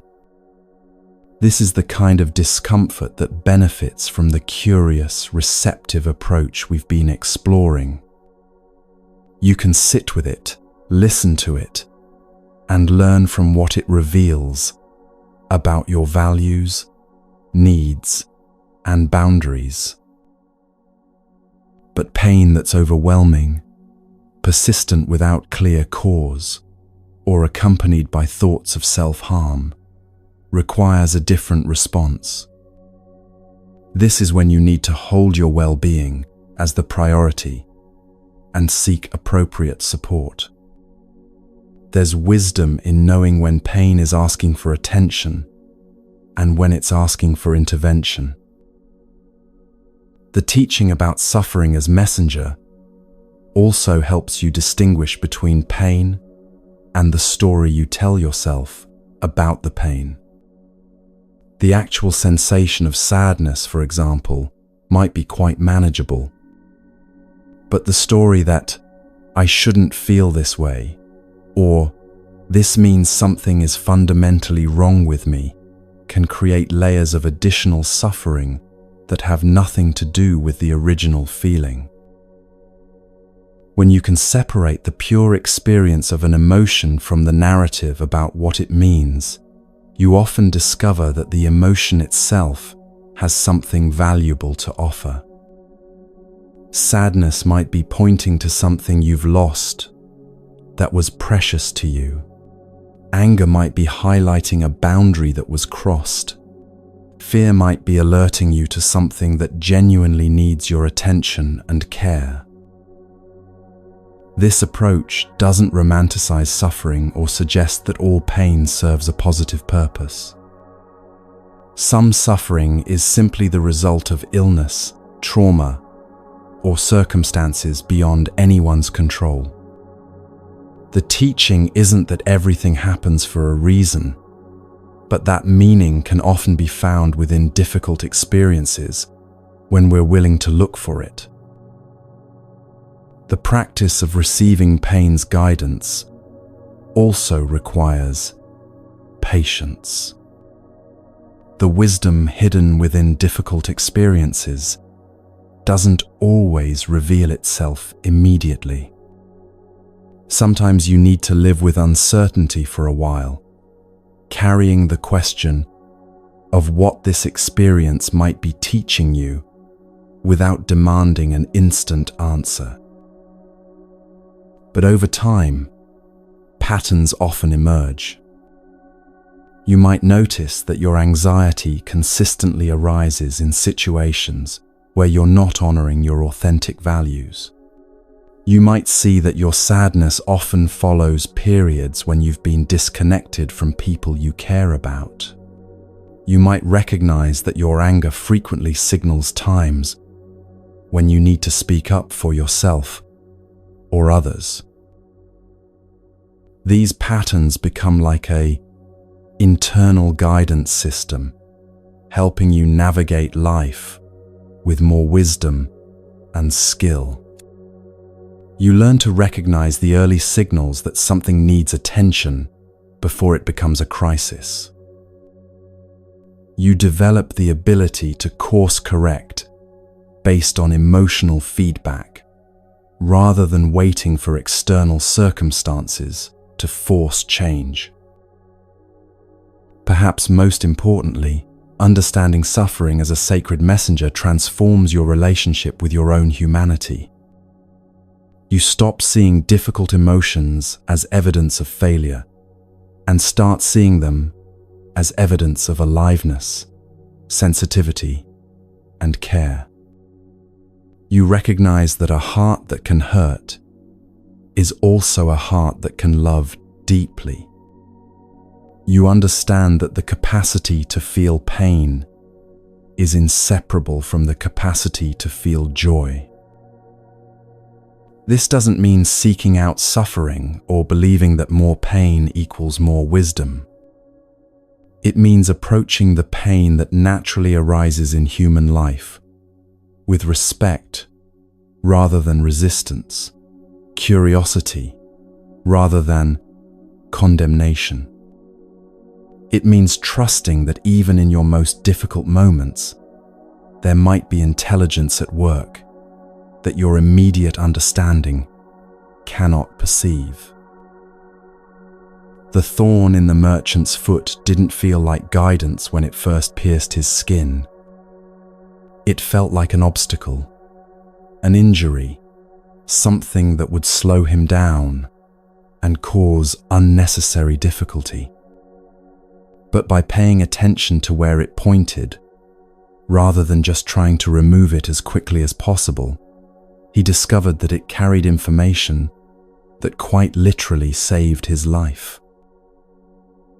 Your own thorns, the difficulties, setbacks, and painful emotions that seem to interrupt your journey might also be pointing towards something important, something you need to see, understand, or change course toward.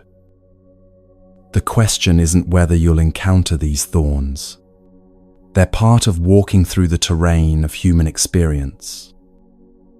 The question is whether you'll pause long enough to notice what direction they're pointing before you pull them out and keep walking.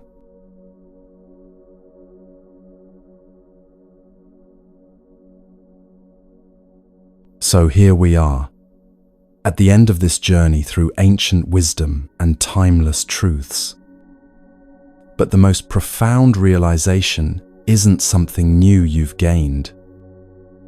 It's the recognition that you were never actually lost to begin with. The confusion, the uncertainty, the feeling of being adrift, these weren't signs that you'd wandered off some predetermined path. They were invitations to discover that the path is made by walking, that home isn't a destination, but a way of being present with whatever arises. As you carry these natural remedies forward into your daily life, remember that they work not through perfection, but through practice. The beginner's mind that finds wonder in ordinary moments, the middle way that navigates between extremes with grace, the understanding that change is your ally, not your enemy. These become part of how you move through the world. You have permission to be exactly where you are right now. Not understanding everything, not having it all figured out, not being further along than you are. This moment, with all its imperfection and uncertainty, is enough. If this journey has touched something in you, share a word or phrase in the comments. Something that will stay with you, something that shifted. Let others know they're not alone in this beautiful, messy process of being human. Take a breath now. Feel your feet on the ground. Notice that you're still here, still breathing, still capable of presence. That's not nothing. That's everything. You're already home.